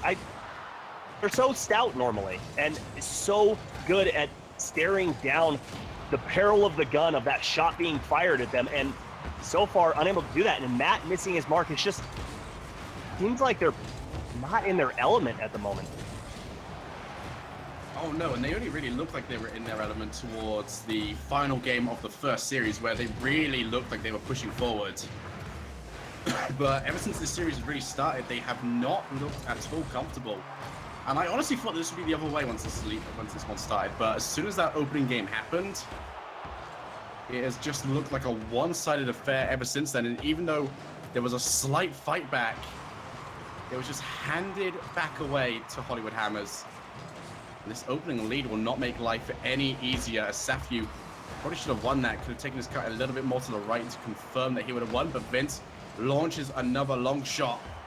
And I have to say, I completely agree with this, because there is never any follow-up from Rogue whenever they have to get a save.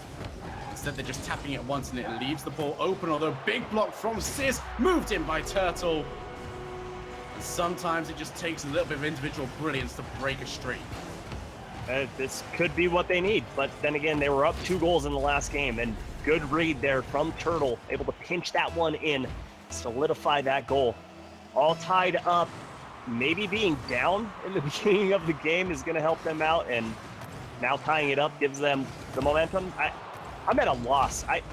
We saw a completely different team. Okay, it's been a very weird series, although that is so much crisper, so much cleaner from Rogue, taking advantage of what was quite frankly a poor attempt at clearing the ball away, but not only to tackle but to land so well that he could turn around and put that pass straight in. Sublime at the end of the day. That's exactly what Rogue needs. Well, I don't practice Santeria, but I do know I like that Matt was breaking out of that rotation. He got that boost steal, and that one almost finding its mark.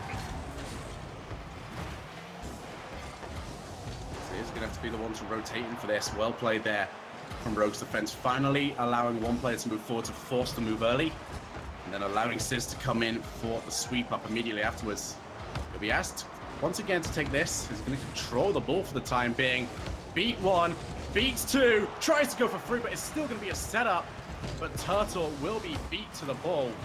And now Sizz is going to be left by himself, but Turtle, lovely half rotation aerial, takes it away and removes the pressure that could have eventually come towards Rogue.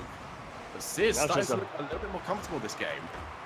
He really is, and I love that back pass that we saw from Turtle there. Triple commit, not going to end good.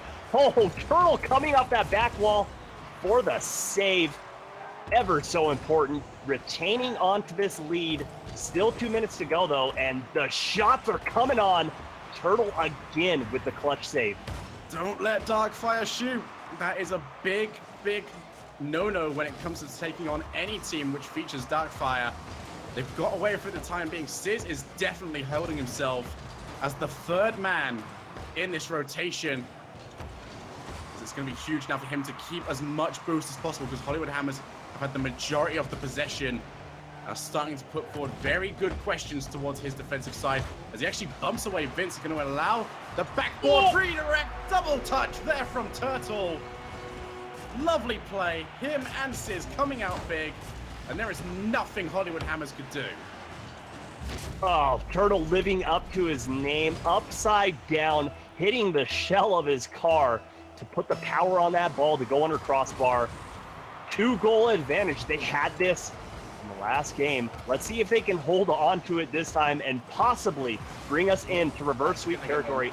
That's going to go in. Yeah. It's gone in. There's fireworks on our screen. Yeah, Player, but just a little bit too far forward. Didn't expect the ball to come out to him as quickly as it did. Just goes straight over the top of him. So another two. I mean, please don't do it again, Rogue.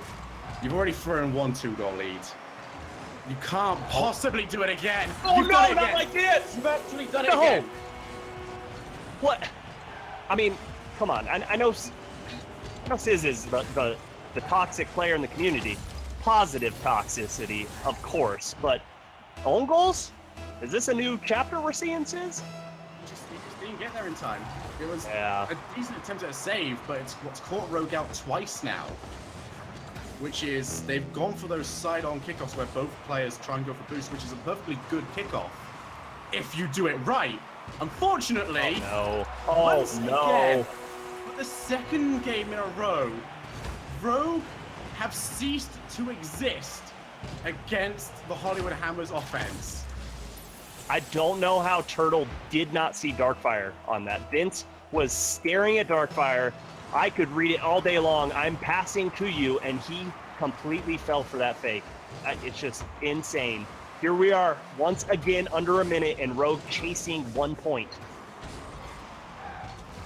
We need it as well. This could be a sweep series for Hollywood Hammers. Give them so much momentum heading into our third series, the tiebreaker series. Matt will be beat. That Safi will also beat Sizz. Rogue just trying to go for blocks at this point, and they don't believe that they're going to win those challenges. They can't believe they're going to win those challenges. And this will be an attempt at wasting time by Hollywood Hammers, and why not? 15 seconds remaining until they take the second series of this matchup. Now down to 8. Final opportunity. Matt puts it off the side. Sizz with the follow-up. He's got it off the backboard. Turtle with the shot. He scores it, and we are all tied up. That is exactly what they needed in this. The 1-2-3 combo coming out from this team. Every player getting involved, and Turtle putting it just on net perfectly. Tied up 3 seconds to go. Looking like OT is in our way. It's like I'm watching 2 different squads when Rogue play. And it doesn't seem to go in between game. It seems to just happen whenever they feel like it. They go from just whiffing everything, giving away the simplest of goals, to that. And that was a fantastic passing play. Nothing Hollywood Hammers could do. They simply watched, chased, got beat. Sizz can put that down, and they've taken it back. They are going to keep the second series alive. Oh, Matt, Oh, just clearing it up so Sizz can come in and go all day, baby. The reverse sweep is officially alive. Make sure you get those brooms ready because I feel it. Rogue is feeling it. And game number 5, here we come. I can't wait. I'm so glad they finally woke up. Yeah, seemingly so. Hollywood Hammers got themselves a little bit too comfortable holding on to that 1-goal lead. They panicked, tried to try and chase down every single ball towards the goal that leveled it with only 3 seconds remaining. Got beat on that, so they decided, right, we're going to go a little bit further back. And instead, they left one player on that goal line. The demo came through, and that left nobody. You do not want a static defender on any game. Oh, and all right, we're playing Chaos. Shice and Doobie are getting involved. Looks like we're going to be... That's still a 3v3. Essentially it is. We're going to go ahead and reset the server. Turtle was asking for that, so no problem. Easy enough. We will get that done. Maybe they felt at a disadvantage because of the ping. They are all West Coast players, and all of our tournaments are East Coast, so maybe that plays a little factor into it. I don't know. 100% plays a factor into it. Yeah, especially Rocket League is a game of inches, and when you are facing an opponent that has 20 ping compared to your 100, I mean, you don't think that, 8 milliseconds is a big deal, but it is a big deal in a game like Rocket League where it's so fast-paced. Yep, but let's focus where we are right now. The sweep has been averted. The fraud detection alarm is off. Now we see whether or not there is the possibility there for them to make a comeback. Rogue find themselves 3 games to 1 down in the second series. A series that, if Hollywood Hammers can win, then they will go to a tiebreaker series between themselves and Rogue. Will we be able to see it? Hollywood Hammers need to recover from this previous loss and finish off the job. Well, that's the big question of the evening, especially who's going to take this match. I mean, I'm sure there's a lot of fans of both teams in the chat, and I'd like to see, who are you guys rooting for out there? Are you going for Rogue? Are you going for the Sizz Matt Turtle combo, or are you going for the new Hollywood Hammers that we're seeing? We're seeing this crazy team come out. Vince, Darkfire, and Safyu. I want to know. Let it be known. Root for your team, and let's see if we can get that 3rd series, that tiebreaker series that Shogun was talking about. Or maybe it's all a plan, and Rogue just wants to take it to a 3rd series because they miss having you cast them. Have you ever thought about that, Shogun? I know me and Matt get along a little bit, but I don't think he likes me that much. Oh, come on. Nah, You're just being modest. I know my state in this world. Maybe Jacob would do it for me, but definitely not Matt. Okay, now I know. I'm going to put that in my little black book. Jacob and Shogun. Got it. Oh, there's going to be an opportunity. It's come yet again after a double commit from Rogue. 2 players went for the save, and it allowed Hollywood Hammers to have sustained pressure on the ball. And there has been a little bit more breathing room trying to get that new server. We saw what a long time difference between games resulted in last time. That was a Hollywood Hammers absolute hammering, and it might happen yet again. What a great start. Oh my goodness. 73 miles per hour from the top of the box. No way that Sizz is ever getting there. That was just way too far out of his reach. And the passing plays with all 3 players of Hollywood Hammers, just, you can tell they're comfortable on the field now. 73 miles an hour, right under the crossbar. As a defender, you can only do one thing.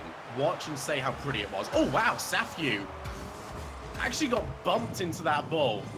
And well played from him to actually realize the position he was in and just turn around and take a flick. That removed the pressure for a little while. Although Rogue will be looking to take advantage. Sizz got beat to that ball. And there is Safyu once again hanging around outside. It's the reason why you leave someone just in front of your goal area, because it does allow you to keep moving that ball rather than just trying to clear it away, because a third on the opposing team will always get there in time unless you can have someone helping you out. I'm just loving these passing plays. It's so fun to watch. Hollywood Hammers are making this game more exciting as the seconds tick by. You see the ball going up, and then you instantly look, who's there? And there's Vince just swooping in and catching his off guard, not expecting that shot. I don't know if he was hiding behind the ball or what. Oh, that's the most ugly, disgusting, hideous triple commit I've seen in a while. Not only, they all committed in different ways, which made it even more impressive. Sizz off that backboard, Matt with an aerial, and Turtle going along the floor. I've not seen something like that in a very long time, but that is certainly a way to hand away a 2-goal lead.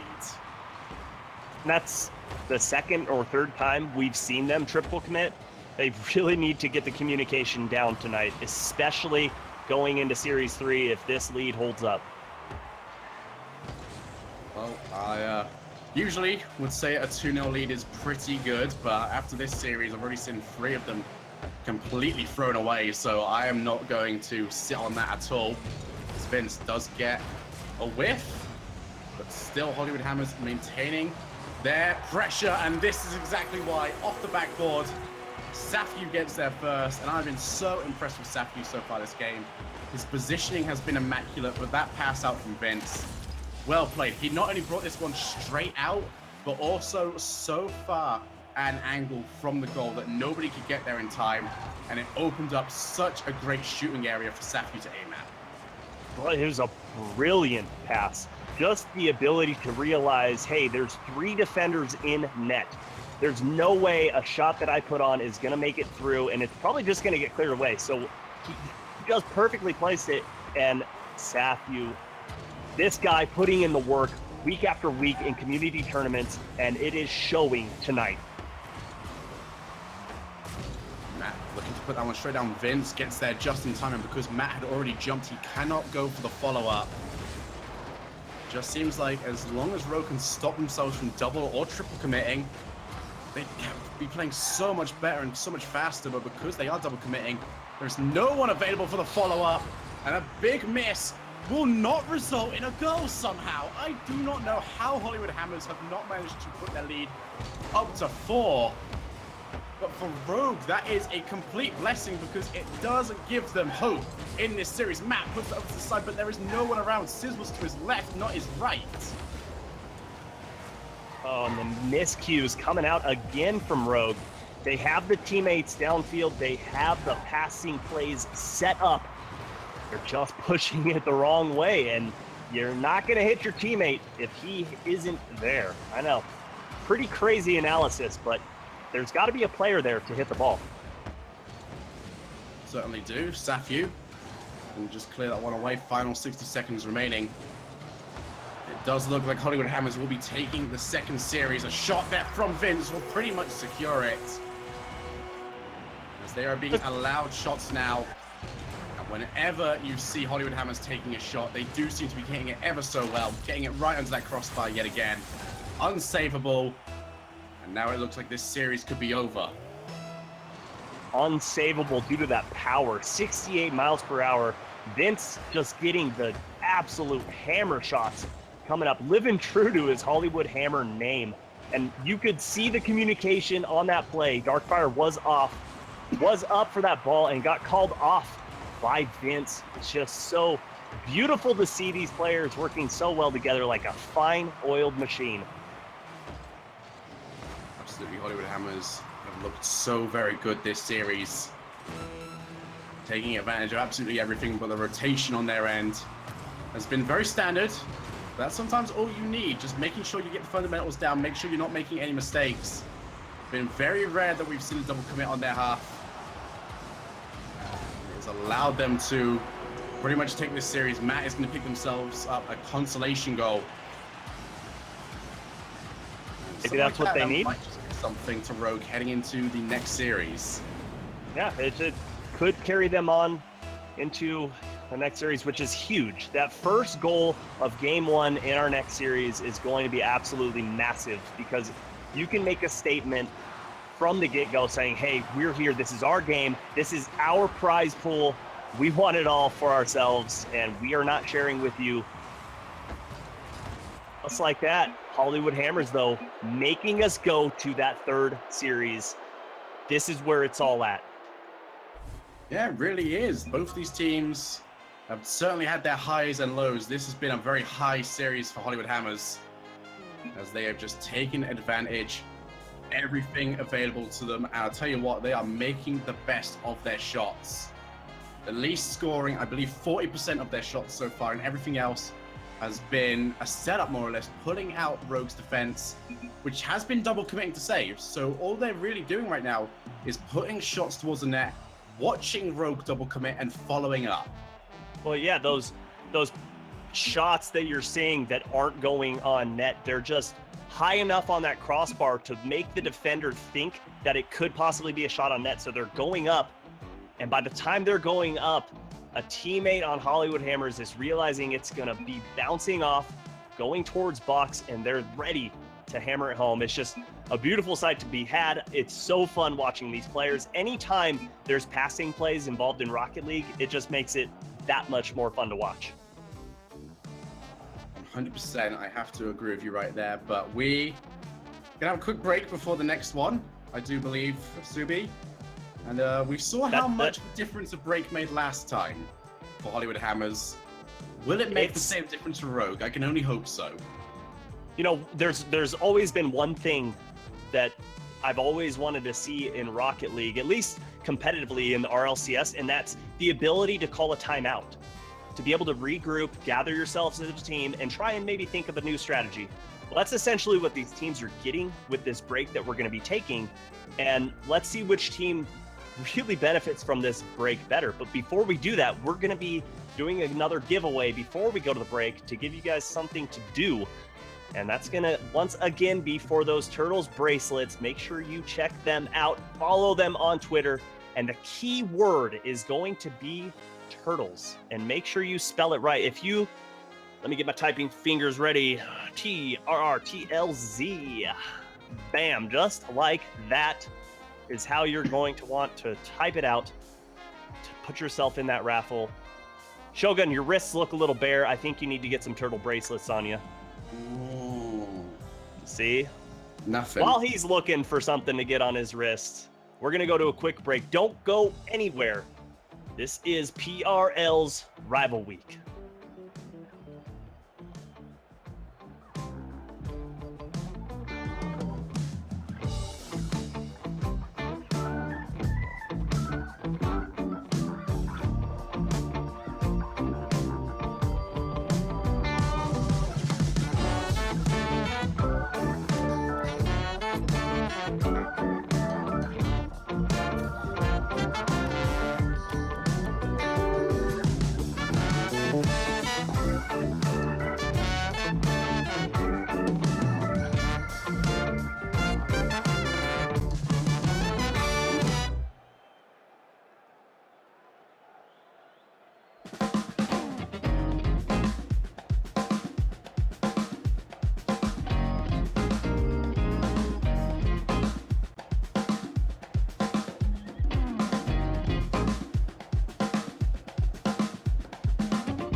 And welcome back, ladies and gentlemen. Again, as promised, a short break. We are not Sam. We are not Nambi.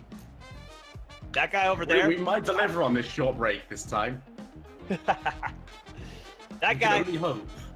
that I'm looking at, I don't know which side he's on, but he's Mega Shogun, and he is joining us tonight in the casting booth. I didn't find anything for my wrists. I'm apologizing. It's okay. I don't have anything available for you. I'm sorry. Gotta apologize. But maybe you'll win that Turtles raffle, and you'll be able to put a couple bracelets on there. Could do, but most important thing, we've now had the break. We've now got the players. So yes, we have managed to deliver upon that short break that we did speak of earlier. But who is going there? Who is now going to react to that break the best way possible? It was Hollywood Hammers last time that really came through and showed up Rogue in Series 2. Now I want to see what Rogue can do, because they had a very poor Series 2. Now need to step up. Oh my goodness. The intensity coming out from Rogue right now is absolutely insane. They want to make a statement in this first game. This is the final series of the evening, ladies and gentlemen. First team to 4 wins is taking home the majority of that prize pool. And let's try and get that up a little higher for these players. They've been playing their hearts out. Currently at $815, I do believe. Got a $5 donation from Gearbox.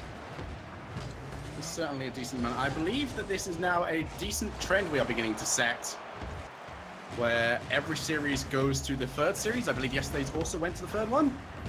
Yes, sir.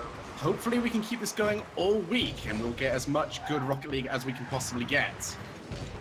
But this opening start has been very good from both teams. They understand the position they are now in, not wanting to make any major mistakes. We are seeing a lot of ping pong, but there is the big thing in ping pong. Once that ball touches the backboard, it can be very difficult to recover, but Siz's long clear straight towards the middle did allow Rogue to do exactly that. And now these passes, latitude straight in towards the middle.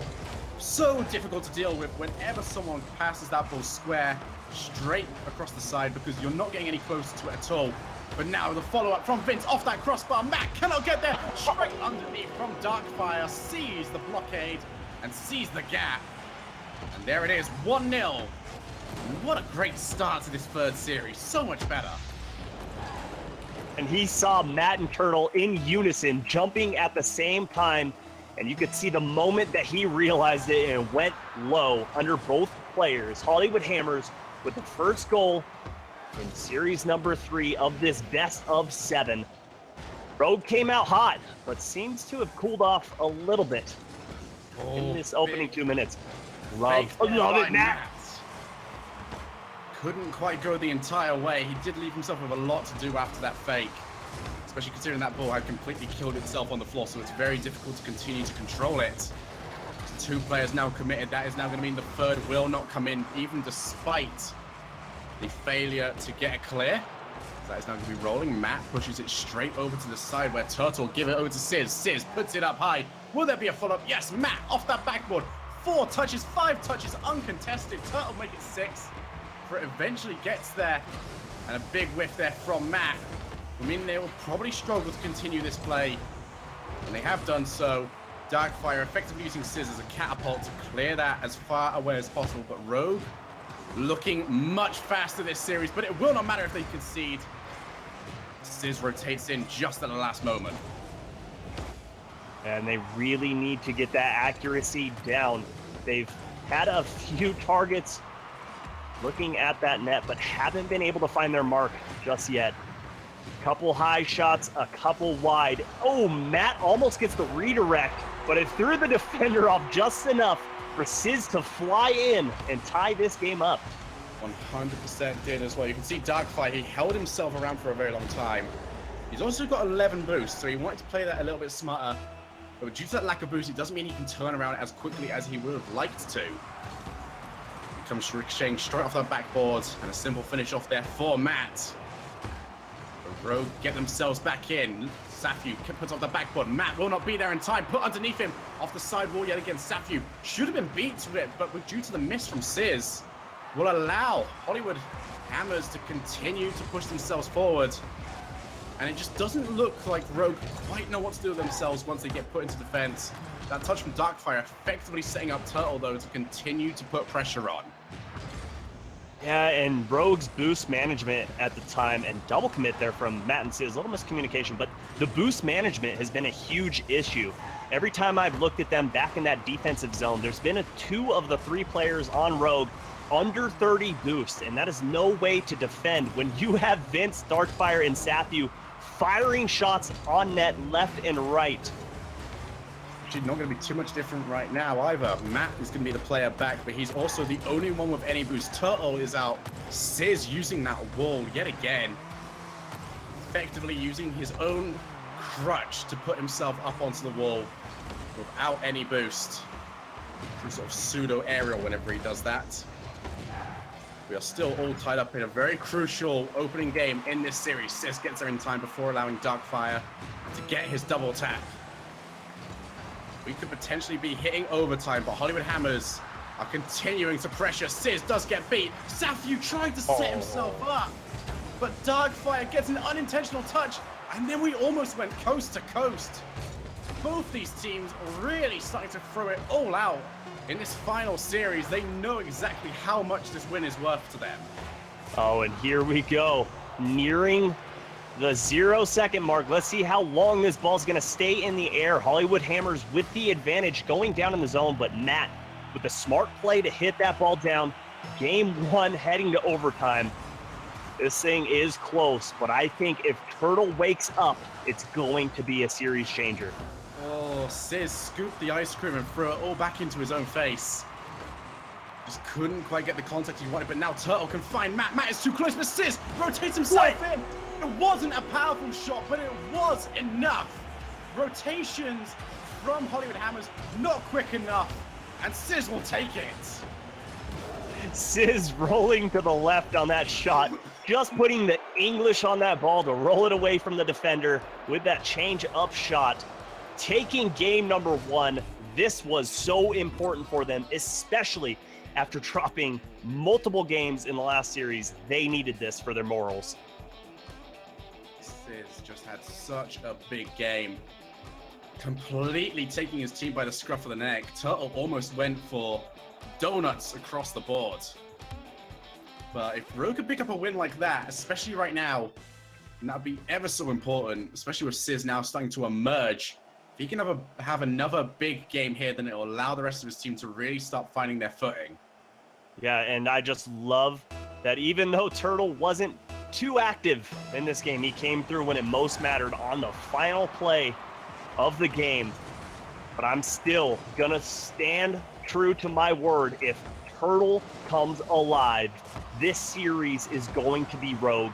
He is the difference maker, in my opinion. Oh, Matt did not get the right contact onto that ball. And if there's anything that can kill off any momentum that you've built up from your previous win, it will be that. Matt, the wall was right there for you, buddy. You could have used that backboard to make your life infinitely more simple. But he didn't, and Hollywood Hammers find themselves up in the opening 16 seconds of game number 2. And looking at that, I've got to ask your opinion after this wonky shot, because it's probably going in and tied up from Turtle. But on that clear from Matt, do you think maybe he was trying to turn his car and shoot that ball off backboard, put it out towards mid? I mean, was he trying to hit it up? I honestly feel like the aerial was 100% unnecessary. Okay. Even if he pushes that out, he's completely out of boost. You have to commit close to 100 for something like that. And also, you're not landing for a very long time. Like, there was definitely better ways of going about it, but thankfully for him, his team has managed to even this game up, so he will not have to mentally linger upon it for too long. As now Matt has got options, puts it up high for Sizz. That's going to be all 3 members. Turtle has to try and rotate himself back quickly enough as we come towards the end of the opening minute. This game feels like it's felt so much longer than that, but Turtle saw what he planned there. It was definitely very smart. It's nice to see him beginning to innovate. He just could not quite get the pinch shot that he was after. That would have been tricky. Matt with the key bump, but again, Darkfire able to stand tall even in the face of adversity. That is multiple times we've seen a demo going towards him, and he's able to avoid it and get the save. And Vince with the clutch pass, but Sathu rings it out, and we stay tied. I think that shot was harder to miss, if I'm being completely honest with you. Either way, Darkfire will try and go the entire way. He's put it over the top. Well played there from Darkfire. Noticing that Turtle was going to have to go for the half rotation in this play. Turtle is already on 5 boost as this ball is going above him. Unless he tries to go for the double jump early, he's not getting there at all. But he wanted to try and save that jump so he could clear the ball to the side. Did not work at all. Well played there from Darkfire. And Hollywood Hammers put themselves in the lead yet again. Yeah, well, just boiled down to Darkfire had his Air Jordans laced up on that play. Was able to get above Turtle. Just a beautiful, oh, this is going to be dangerous. Vince, last man back. Oh, the weak shot by Matt, though, gives Safu the opportunity for that save. They're still scrambling, though, Hollywood Hammers is. They just need to hold on for the next half. Try and extend this lead. You can see how much Turtle wants to go for this, but after he saw his original 2 teammates push themselves towards the same ball and commit over to the side, he just thought better of it. Now he's going to be the one needing to defend. Nicely put over to the side. Defense looking much stronger now from Rogue, despite the earlier mistake. As there's the passing play. Matt off that backboard, followed up by Turtle. That is still going to be dangerous, but is anyone able to rotate in time? Sizz is going to be that player. Is going to take control. Still having options, still plenty of boost. He can take out Safu as well, and he has. And that is going to be a late shot. Safu able to recover just in time, and a big challenge win. As Sizz came in from a poor angle. Hollywood Hammers still in the lead. But Rogue are beginning to ask more questions, and not only that, they're asking better questions of this defense. It just seems like they're pushing up too much consistently. The aggression is coming out from Sizz. You see him going for boost grabs. You see him bumping goalies. And his teammates need to realize that, and one needs to continue to sit at mid until you see Sizz rotating back. You can't push all 3 forward. You cannot give up possession of that ball and continue to create turnovers. Final 90 seconds. Another long clear. Hollywood Hammers just do not want this in their half right now. They do need to keep themselves sitting on this 1-goal lead. But that touch from Turtle, very well played. Just need a little bit more power though to reach Sizz. And they could have evened this one straight back up. As you can see exactly what Hollywood Hammers are trying to do. The more and more that ball is kept in the air, it wastes so much time and it wastes so much boost for Rogue to try and go for. So they're just trying to play this one tactically. Keep the ball away and maybe pick themselves up yet another goal. But that is probably their last priority right now, as they just want to keep this away from every member on Rogue squad. And it is pretty easy at this point. You've got Sizz on low boost. You have Turtle under 50, and Vince continuing to ramp the aggression up and catching these Rogue players in a bad spot as far as boost management goes. Yeah, you mentioned it right there. Sizz was actually on 0 boost when the original challenge came in from Darkfire. So it was a very clean win, and also it just ricocheted off Sizz's car, so it made the ball so much quicker. And now 3-1 up. Hollywood Hammers looking fairly comfortable in this series. Vince will try and push this all the way. I must say, Vince has been the brick in this series, the one that I feel has been the most consistent. And it has really helped out his team, just having someone right there that you can trust. And all 3 of them displaying that trust up and down the field. You've seen very rare double commits as far as it goes to net. You don't see the triple commits coming on offense. They're playing so well. This Hollywood Hammer roster is doing so well tonight, and if they can continue this performance and lock this team in, they are going to be dangerous down the road. Absolutely, but they do need to focus on the series at hand right now. They are all tied up 1-1. Very strong series there from Hollywood Hammers. It was all the boost control. They just kept stealing everything. It's what resulted in Sizz being so low, because they are taking those 2 back boosts. They are putting the ball up high whenever they need to and taking whatever they can. And it means that whenever Rogue try and mount any sort of offense, they're essentially only get one opportunity at it, because you do use so much boost trying to set up chances that if you can't grab the middle or your own back boosts, your opportunity is going to run out very quickly. Yeah, and that's exactly what we were talking about in game one, was the fact of Sizz being able to come off that back wall and clear the ball so efficiently time and time again. And if you can take away his boost and limit his ability to come off that back, no way! Oh, give me the doink, please! Wow. Vince almost got the insane redirect, but Turtle was in net, and again, here we go. It starts off with Hollywood Hammers in Rogue's zone. Hollywood Hammers will try and settle in now. Putting a boost on the side of Rogue, they can deal with this, but aerials like that will mean that they are much, much lower. If I take another look through now, yep, everyone is only on 20. So it's going to be a very big struggle for them to try and clear this ball away. As you can see, Sizz did not get the contact there that he did want, but neither did Vince. And Vince was on 100 boost. Sometimes you just get those weak touches. It happens. It's a part of the game. And you see them dealing with it. You saw Safu sitting back patiently, able to get that nice clear forward. And here they come with their offensive presence down the field. Matt with that touch upfield. He's lucky Darkfire didn't cut in on that. I thought that pass should have been a little more laterally to the left. He couldn't get that locked down, and it led to a turnover. So he did. Lovely shot there, but even gosh. better save there from Sizz. He seems to have fallen back in love with that backboard. Pushing it straight down, and honestly, could not have played that any better. So we are still all tied up, both in-game and in series. Turtle got the call from Sizz, and it really does seem like Sizz, as you mentioned earlier, being that loud player, really the one that is trying to step up and lead by example. I really hope he doesn't try and spread himself too thin, because that can lead to very big issues.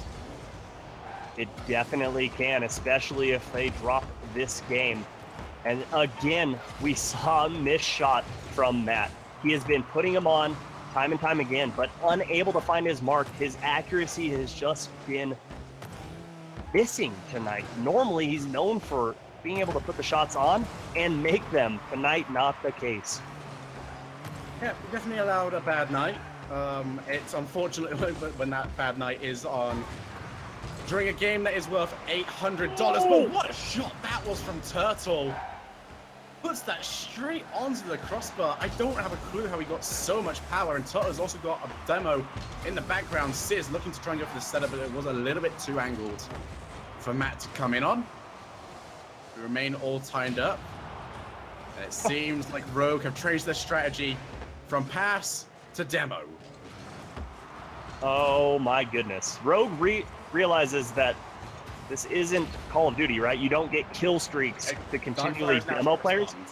Yeah, he's paying them back. Turtle could possibly be playing the mind games as well. A lot of times when players get those demos, what is that, 4 this game? It's 4 or 5? They're looking for the overall lobby demolisher medal. They can share 10 points between them. Although this could be a good opportunity, but much better play in the midfield by Rogue is not allowing Hollywood Hammers to move forward. But now Darkfire, bad first touch, but Matt did not respond in time. Almost gave up an opportunity towards his opposition as we have gone back to end-to-end gameplay. Both teams giving up a lot of space. But it could very well be an overcommit whilst the team has got sustained pressure. That could be the end of it, or it could be a passing play like that from Turtle. Vince taking out 2 of that. Why not let him go all the way? And he will.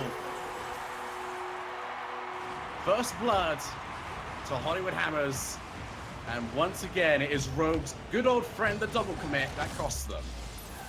And all Vince had to do was recall back to kindergarten, look at those dotted lines and follow him down the field, able to put that one in. No one home for Rogue. And again, Sizz unable to read that one, puts it in his own net, 2-0 in favor of Hollywood Hammers. Every single time Safu is on the kickoff when they go for the double boost grab on Rogue's side, he is killing that ball and allowing the cheating player to move in and take advantage. That is the 3rd time now across all of these series that Hollywood Hammers have managed to pick themselves up a goal. And honestly, if you want yourself a wishing well, don't give Hollywood Hammers such simple chances. They have to have noticed this pattern by now. Well, and I am not a fan of the double boost grab off of I love kickoffs. it. I realize it is a very effective strategy. You're able to play very quickly right off kickoff. I'm more of a fan of what we're seeing from Hollywood Hammers, where you send one cheating and the back man goes for boost. And that way, if there's a quick shot on net, he's there, fully boosted, able to make a save on it. They've been caught out of position so many times because of it. Oh, what a bump.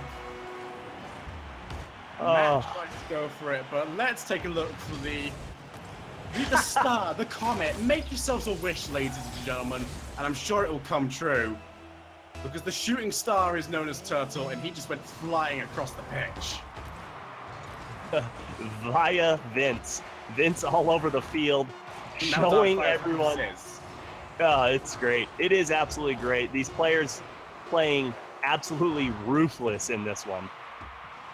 They certainly have, and that is going to hand this second game over to Hollywood Hammers. Within the last two series, it has now been 6-2 in terms of games. You have to admit, Hollywood Hammers are looking like the stronger side right now. And you can just tell just from the shot differential, it is going to be 8 shots to the 3 of Rogue. And right now, Hollywood Hammers are hitting the ball very cleanly. I'll give that to them. But Rogue, please stop double committing. We're seeing it all over, offensively, defensively, continually seeing 2 players in the air for Rogue, and it's not working. Hollywood Hammers has figured it out, and they are making you pay. Now you're down in this series, and it is your job to come back and make sure you don't lose it. And Sathu coming out, trying to make a statement quickly. It was yet another opportunity immediately after the kickoff. They need to make sure that the player that is going for the kickoff on Rogue's side is not killing the ball. Even if it means just completely launching themselves at it. No real form of actual kickoff, just an absolute launch. That is going to be open actually for Vince to come in. Oh my gosh. Rogue, you can feel it slipping right now, can't you? As Vince takes out Matt, takes the goal, and takes the early lead for the Hollywood Hammers. Well, you saw Matt starting to slow turn to go back to net. I don't know if he was low on boost, and that's why he couldn't half flip back to get back there quickly. But doing so completely turned his car sideways, and all Vince had to do was demo him, and he had another open net. That is his second one in the last 5 minutes that we've seen. You cannot continue to give him the open net because honestly, you're going to keep losing these games if you get them these easy goals. Certainly our Darkfire shot down the middle and very low allows the simple save. Now Matt's got an opportunity, puts it looking for Sizz. There's going to be an opportunity for Turtle to follow up, but he chooses not to. There he is, taking advantage of the pass straight out to him from the Hollywood Hammers defense. Much needed from Rogue. And Sathu would have felt he could have pushed this out a little bit closer to his wall, and he would have been just that little bit more safe, but it is those split decisions that do cost. And you saw Turtle there looking like a tiger stalking through the grass. He started at mid, then slowly crept up, got towards front of the box, and then pushed himself into the paint and able to just read that ball and put it upper 90. Exactly what he needs to do, especially when he saw Matt rotating back. Vince, though, he had the angle too. He is so unlucky on that one that Turtle was ready. Turtle, as great as that shot was, that save was just as impressive. Turtle, with the twitch reaction, I don't think he even knew what a shot was coming in until after he'd saved it, because his body is conditioned to get those saves. Unfortunately, Hollywood Hammers, we really have to point towards their positioning of their thirds. So good, but Sizz effectively handing that to Sathu. And Matt needs to call the counselor because he's being bullied all over the field tonight. Darkfire able to bump him out of the way. He probably had the save on that if that touch didn't come through. But they are getting nitty and gritty, fighting in the trenches, doing whatever it takes to get these W's. 100%. This has been Very impressive from the Hollywood Hammers. I have loved their rotation in this second series onwards. And there we are. Great passing play. Sizz could only watch after this pass got put underneath him. 1, 2, 3. You put all those numbers together, somehow it equals goal. I don't understand algebra, but I'm sure some of you do. You do the math in your spare time. All you need to know is it's 3-1 in favor of Hollywood Hammers. HHX3 plus P equals sit down, Rogue. As they are now being 100% trashed in this game. And Hollywood Hammers, you have to say, not only very strong in the rotation, but to get that much power from a half rotation whilst you are still turning from your handbrake turn, so very impressive. And honestly, the storyline of this series so far has been Rogue's inability to deal with just the bumps and demos coming through on goalie. They haven't been able to figure out how to change things up and disrupt that and take advantage of that man rotating through your own zone. You've got to make them pay when they're trying to do that. No, it seems like the moment Rogue allowed 2 or 3 waves of offensive rotation from Hollywood Hammers, it just seems like they're being caught every single time. But not only that, Hollywood Hammers are finding these passes everywhere. Whiffs like that will not help. 5-1. And if you're Rogue right now, Subi, what do you even say? Because a lot of these players still relatively inexperienced. I mean, it's been still just under, or maybe just over at this point, a year since most of these guys got their very first ever LAN experience. So what do you say now to everyone else to try and pick them back up? Because a lot of teams can sort of turtle up a little bit, stop talking to each other, and just hope that it suddenly gets better. No, that cannot afford to they cannot afford to have that happen. If I am on Rogue, I'm going to say, hey, we need to show these guys who we are. We need to stop making mistakes and communicate on this field. We've had way too many double commits. If they can't see that, they need to open their eyes, because it is happening all over the field and they are just being used and abused because of it. Clean it up and they will be just fine in this series. Do you feel like they're telling that to each other? Because it should have been noticed by now, or is it a case of, it'll be sorted out, it'll be fine? I don't know if they understand the severity of it just yet. Maybe in the second series, yeah, okay, this one's getting away, but we'll be fine series 3. We're Rogue, you know, we're some of the best players in the world. We can get this sorted. But so far, we've yet to see anything being fixed, and Hollywood Hammers, game after game after game, is only getting better. And if you're Rogue, you need to start changing things now and not wait until you're looking at a reverse sweep territory. I'll 100% give Hollywood Hammers credit. They have grown into this series from playing so defensive in that opening series where it just was not working out, now controlling the entirety of the pitch.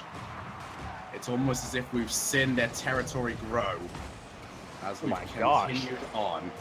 What a clear that is. Almost goes coast to coast from Darkfire. Safety has actually got Vince to aim at. He tries to go by himself as Matt almost turned it into his own net. Hollywood Hammers right now are all over this match. You know, Shogun, I know you do a lot of traveling. I'm not sure if you own a lot of shorts, flip-flops, and sunscreen. But where we are going in this one, you absolutely will need them. We're getting south, very, very south. I like that. I don't like it when it's brought up straight away, but Safyu, he's not quite a fan of South America. Wants to go elsewhere. It's too warm for him. He wants to go down where it's a little more chilly. I'm sure Stoke beat someone by 8-1, so I'll go meet him in Stoke. I am so good at geography, I totally know where that is. No one wants to go to Stoke, okay? It rains all the time. It's very grey. I don't think they have a Tesco. Just don't go to Stoke. Well, they should really change the name then. With a name like Stoke, like, oh, I'm stoked to go to Stoke. No, you gotta rethink that then. Well, Stoke is not the only place that needs to have a rethink. Rogue now need to get themselves 3 wins in a row, otherwise Hollywood Hammers will take the win and the prize money. Look at that shot differential. That is ridiculous. That's absurd. I've never seen anything that high. I've never seen anything that high. I've never seen a team get over 21 without the use of overtime. Overtime or mutators. Maybe mutators tend to make it a little bit more difficult. But it's. I mean, okay, 4 incredible. shots from Rogue. Okay, that's normal, totally normal. But then you look at the 20 shots on net from Hollywood Hammers. Absolutely mind-numbing. I mean, they've figured out their offense. Like you were touching on earlier, the first series, yeah, they were very defensive-minded. They didn't really have the roles figured out. They didn't have that comfort there. But now that it's shown, these players are scary together. And this series is really showing off exactly why PRL has gone for the best of 3, best of 7 format. Is if we just had the one, Rogue would have won. But immediately, as soon after that series finished, we saw the evolution in playstyle from Hollywood Hammers, who have only got better since then. It's the endurance set that can be very interesting in esports, just seeing exactly how teams like to change and the streaks that teams can go on of constant pressure, and it has been the majority of Hollywood Hammers ever since they lost that first series. Yeah, and that's basically what the idea of this rival week was when we came up with its inception. We wanted to test the upper limits of the top teams in the scenes. We've seen how they can compete in best of 7s. We've seen how they do in RLCS. How do they compete when it becomes a long, grueling match? And it's a mental game now, isn't it? It is an entire mental game, and I love that we've seen both nights go to the 3 series. It's just incredible. I mean, the only thing this can really be compared to is a 5-set game of tennis. And we've heard multiple people speak about how once we start reaching hours worth of gameplay in any sort of sport or esports, Turtle tries to put that straight down, but Matt cannot follow that one straight in. Andy Murray, when he won his first Wimbledon, said, okay, I won in straight sets, but if I lost that 3rd one, I don't feel like I would have won at all. He thought he would have been reverse swept. The same sort of thing here is the big mental game that is happening. As Sis is going to steal this one away from Turtle, but a much needed opening goal for Rogue. And maybe that's what they need. I mean, obviously the first goal is important, but Sis flying in there and stealing that away from Turtle, I guarantee you all 3 of the players on Rogue were laughing and having a good time. And that's how they need to treat this. Relax, have a good time, catch them off guard. Sis, 2 goals. He needs to put this team on his back right now and carry them through this game and try to bring them to Game 7. Yeah, and I don't want to allude to it, but I'm going to allude to it. Rogue have already been in this position. They were 2 goals up in a must-win game in series number 2, and they dropped it this time around. Let's see what is different, because they have got not any other choice. This must be a win, and Matt missing that ball will not be too helpful, as Darkfire can actually go for the setup. 2 players committed as well off that backboard will allow the follow-up to go straight in. Mistakes cause mistakes. That's exactly what happened to Rogue. Hollywood Hammers have brought one back. And Vince on his way back, rotating out of the net, able to get a slight wheel tap on Sis, just to basically pit maneuver him a little bit, get him shaken up, and they got him out of the play just enough so they could strike. And again, the face-off. They need to fix this. This is the 4th, 5th, 6th, 7th time. I don't know tonight, but what are they doing on the kickoff, Shogun? We're seeing 2 patterns here. A, another kickoff where it was killed in the middle and followed up for a goal. And B, another 2-goal lead is evaporated, and now they are down.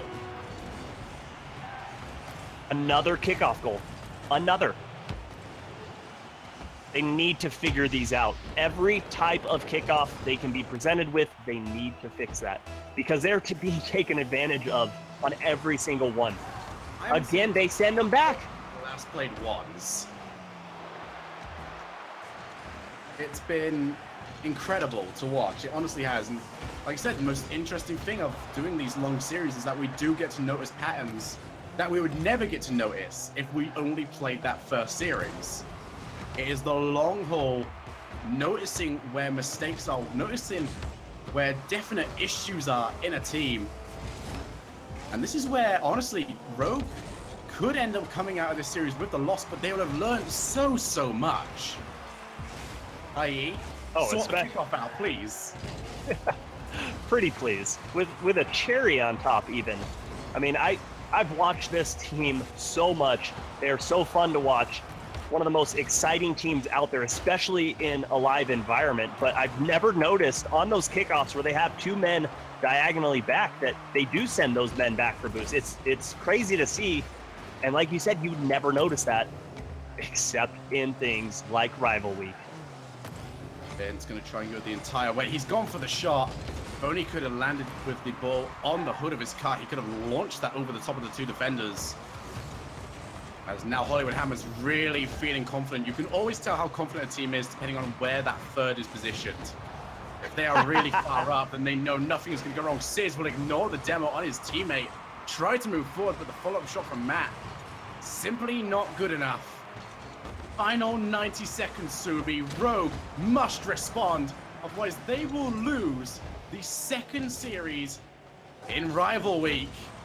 And Hollywood Hammers will join Cloud9 as winners this week.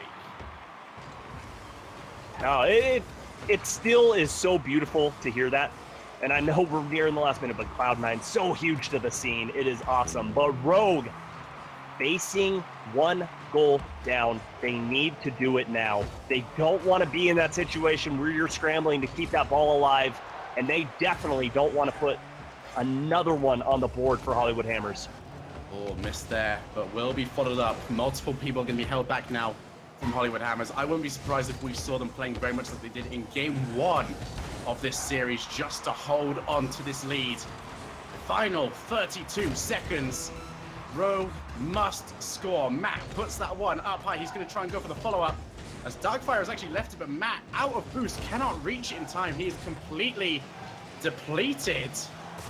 Uh-oh, waiting as that third wants something. He could have got it. Taken out, though.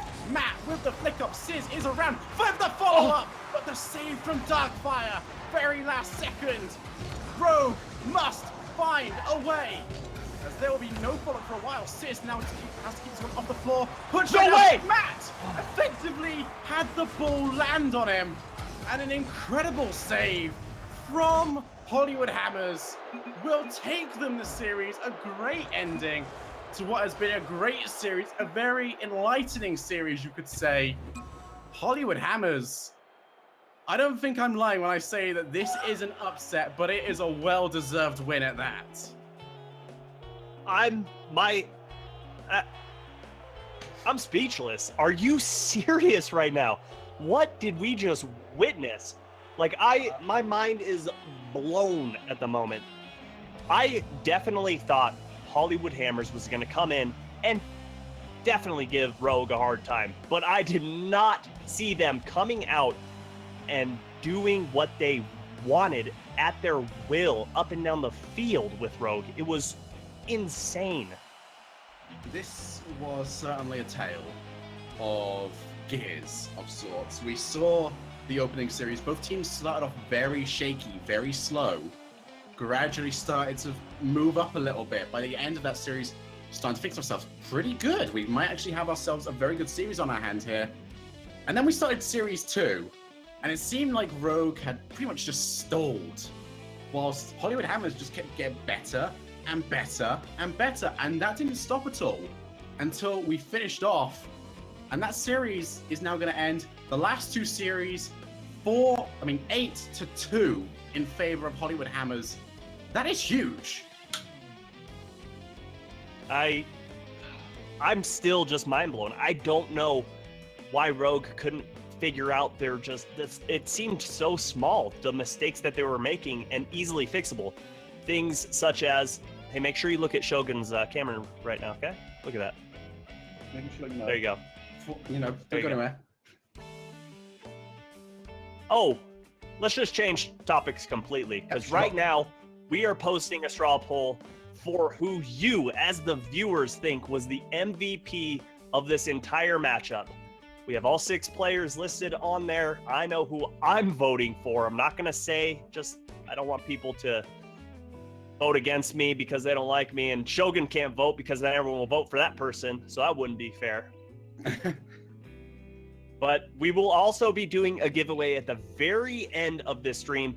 Make sure you don't go anywhere because you don't want to miss out on your chance to win even more Turtles stuff, who was one of the amazing sponsors of this event. And speaking of amazing sponsors, I've got to bring up the rest of them. And, you know, I'm going to start with one of my favorite out there, and that's Victus GG. I'm going to stand up even, you know, I'm representing them because the owner of them, Phil, is an awesome guy. And I guarantee you, if you're trying to start an organization to run tournaments, he will be there with you every step of the way to make sure everything goes smooth. So check them out. They are awesome. Cerberus Esports, one of the up-and-coming organizations, not only in Rocket League, but Smash, Call of Duty, Rainbow Six, Gears of War, Overwatch. They came out all the way to San Diego to represent their team at the PRL LAN. So make sure you keep an eye out for them. Also, you may have heard of them. It's Rival Week. So why don't we bring on a rival to help with the sponsorships, and Shift Pro League coming through massively. I mean, if you haven't played in their tournaments, they are so fun. They're your destination for fun-fueled Rocket League tournaments. They just had, what was it, the Feels Backpack Man tournament? I don't know if you saw that, Shogun. That was actually pretty interesting, where they had like one really good player and one really terrible player. And I believe that was actually won from a carry from the terrible player. I'm using the word terrible. Terrible, huh? Yeah. Did you say carry?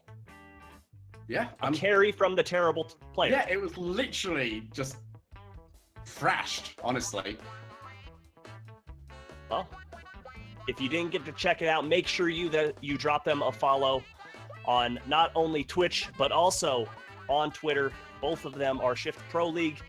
Check them out. Very fun stuff. Badpanda.gg. Bad Panda is a very cool website out there. Definitely innovative. One of the only that I know out there. And it's definitely the best way to improve at Rocket League. It features an entire suite of video tutorials, coaching, replay analysis to take your game to the next level. You have interviews and coaching from the top players in Rocket League. And last, oh no, we still have obviously Turtles. We're doing a giveaway for Turtles. You know Turtles. You've checked out Turtles. You want more of their bracelets. That's why you're sticking around. But last but not least, Tracker Network. You can visit them at rocketleague.tracker.network. I know personally I use them every week to check my ranks and check how close I am to ranking up, or in my case, ranking down. I'm sure Shogun uses them a lot. I'm sure a lot of these pros use them. I only use them well. once I'm on a 5-game win streak, okay? That's, I don't want to see how much I'm losing. I enjoy my blissful ignorance. Well, to each their own. I like to know when I lose 15 points when I shouldn't have lost. I want to know when it is. But with all of that said, the final key word for our giveaway is GG's. So go ahead and type in GGS in the chat to get yourself involved in that raffle for those turtle bracelets. Love to see who wins that one. And while we're waiting on those bracelet winners to be announced in the chat there, I'm going to take a step back and I'm going to say thank you so much, Shogun. Like, I know it means a lot to the viewers. I know it means a lot to PRL, but most overall, like, it means so much to me. Getting to cast with you was an absolute pleasure. It was a dream. I had so much fun, and I hope that, you know, maybe this isn't the last time. Maybe I'll get to cast another community event with you sometime down the road. Oh, 100% won't be. I mean, I'm always looking to improve. This certainly was very different to anything I've ever tried to do before. So very interesting to not only... You're very used to usually as a caster to just casting one thing and then being done with it. So it's interesting to sort of see the continuation of it. Subi, I think you've got a great future, if I'm being honest. Very good personality, very good casting, and very good beard. I'll give you that. Well, you know, I heard of this guy, Findable Carpet, back when Rocket League came out, so I had to. No, I've been growing this. Actually, since 2 days after Rocket League was released is when I started growing this. Pretty weird, Okay. but anything that you would like to say, other than follow Callum the Shogun on Twitter, anything else that you'd like to say to your fans, to the viewers, to anyone watching out there? I don't have fans, but make sure you guys all keep supporting PRL. They are, bar none, the best event organizer out there right now. So much work goes in, such a great team around it. Had a bunch of them come down to the Gfinity series last weekend, which was absolutely great to go meet. They love the scene. You see a lot of people out there that just sort of in it, but they don't actually get involved with anything. They go out everywhere, they get involved with events, they try and help out events that aren't even theirs for absolutely nothing at all. They just want to be there to help the scene grow. That is what we need more of around here. So help them out wherever you can, and I'll be very happy with that.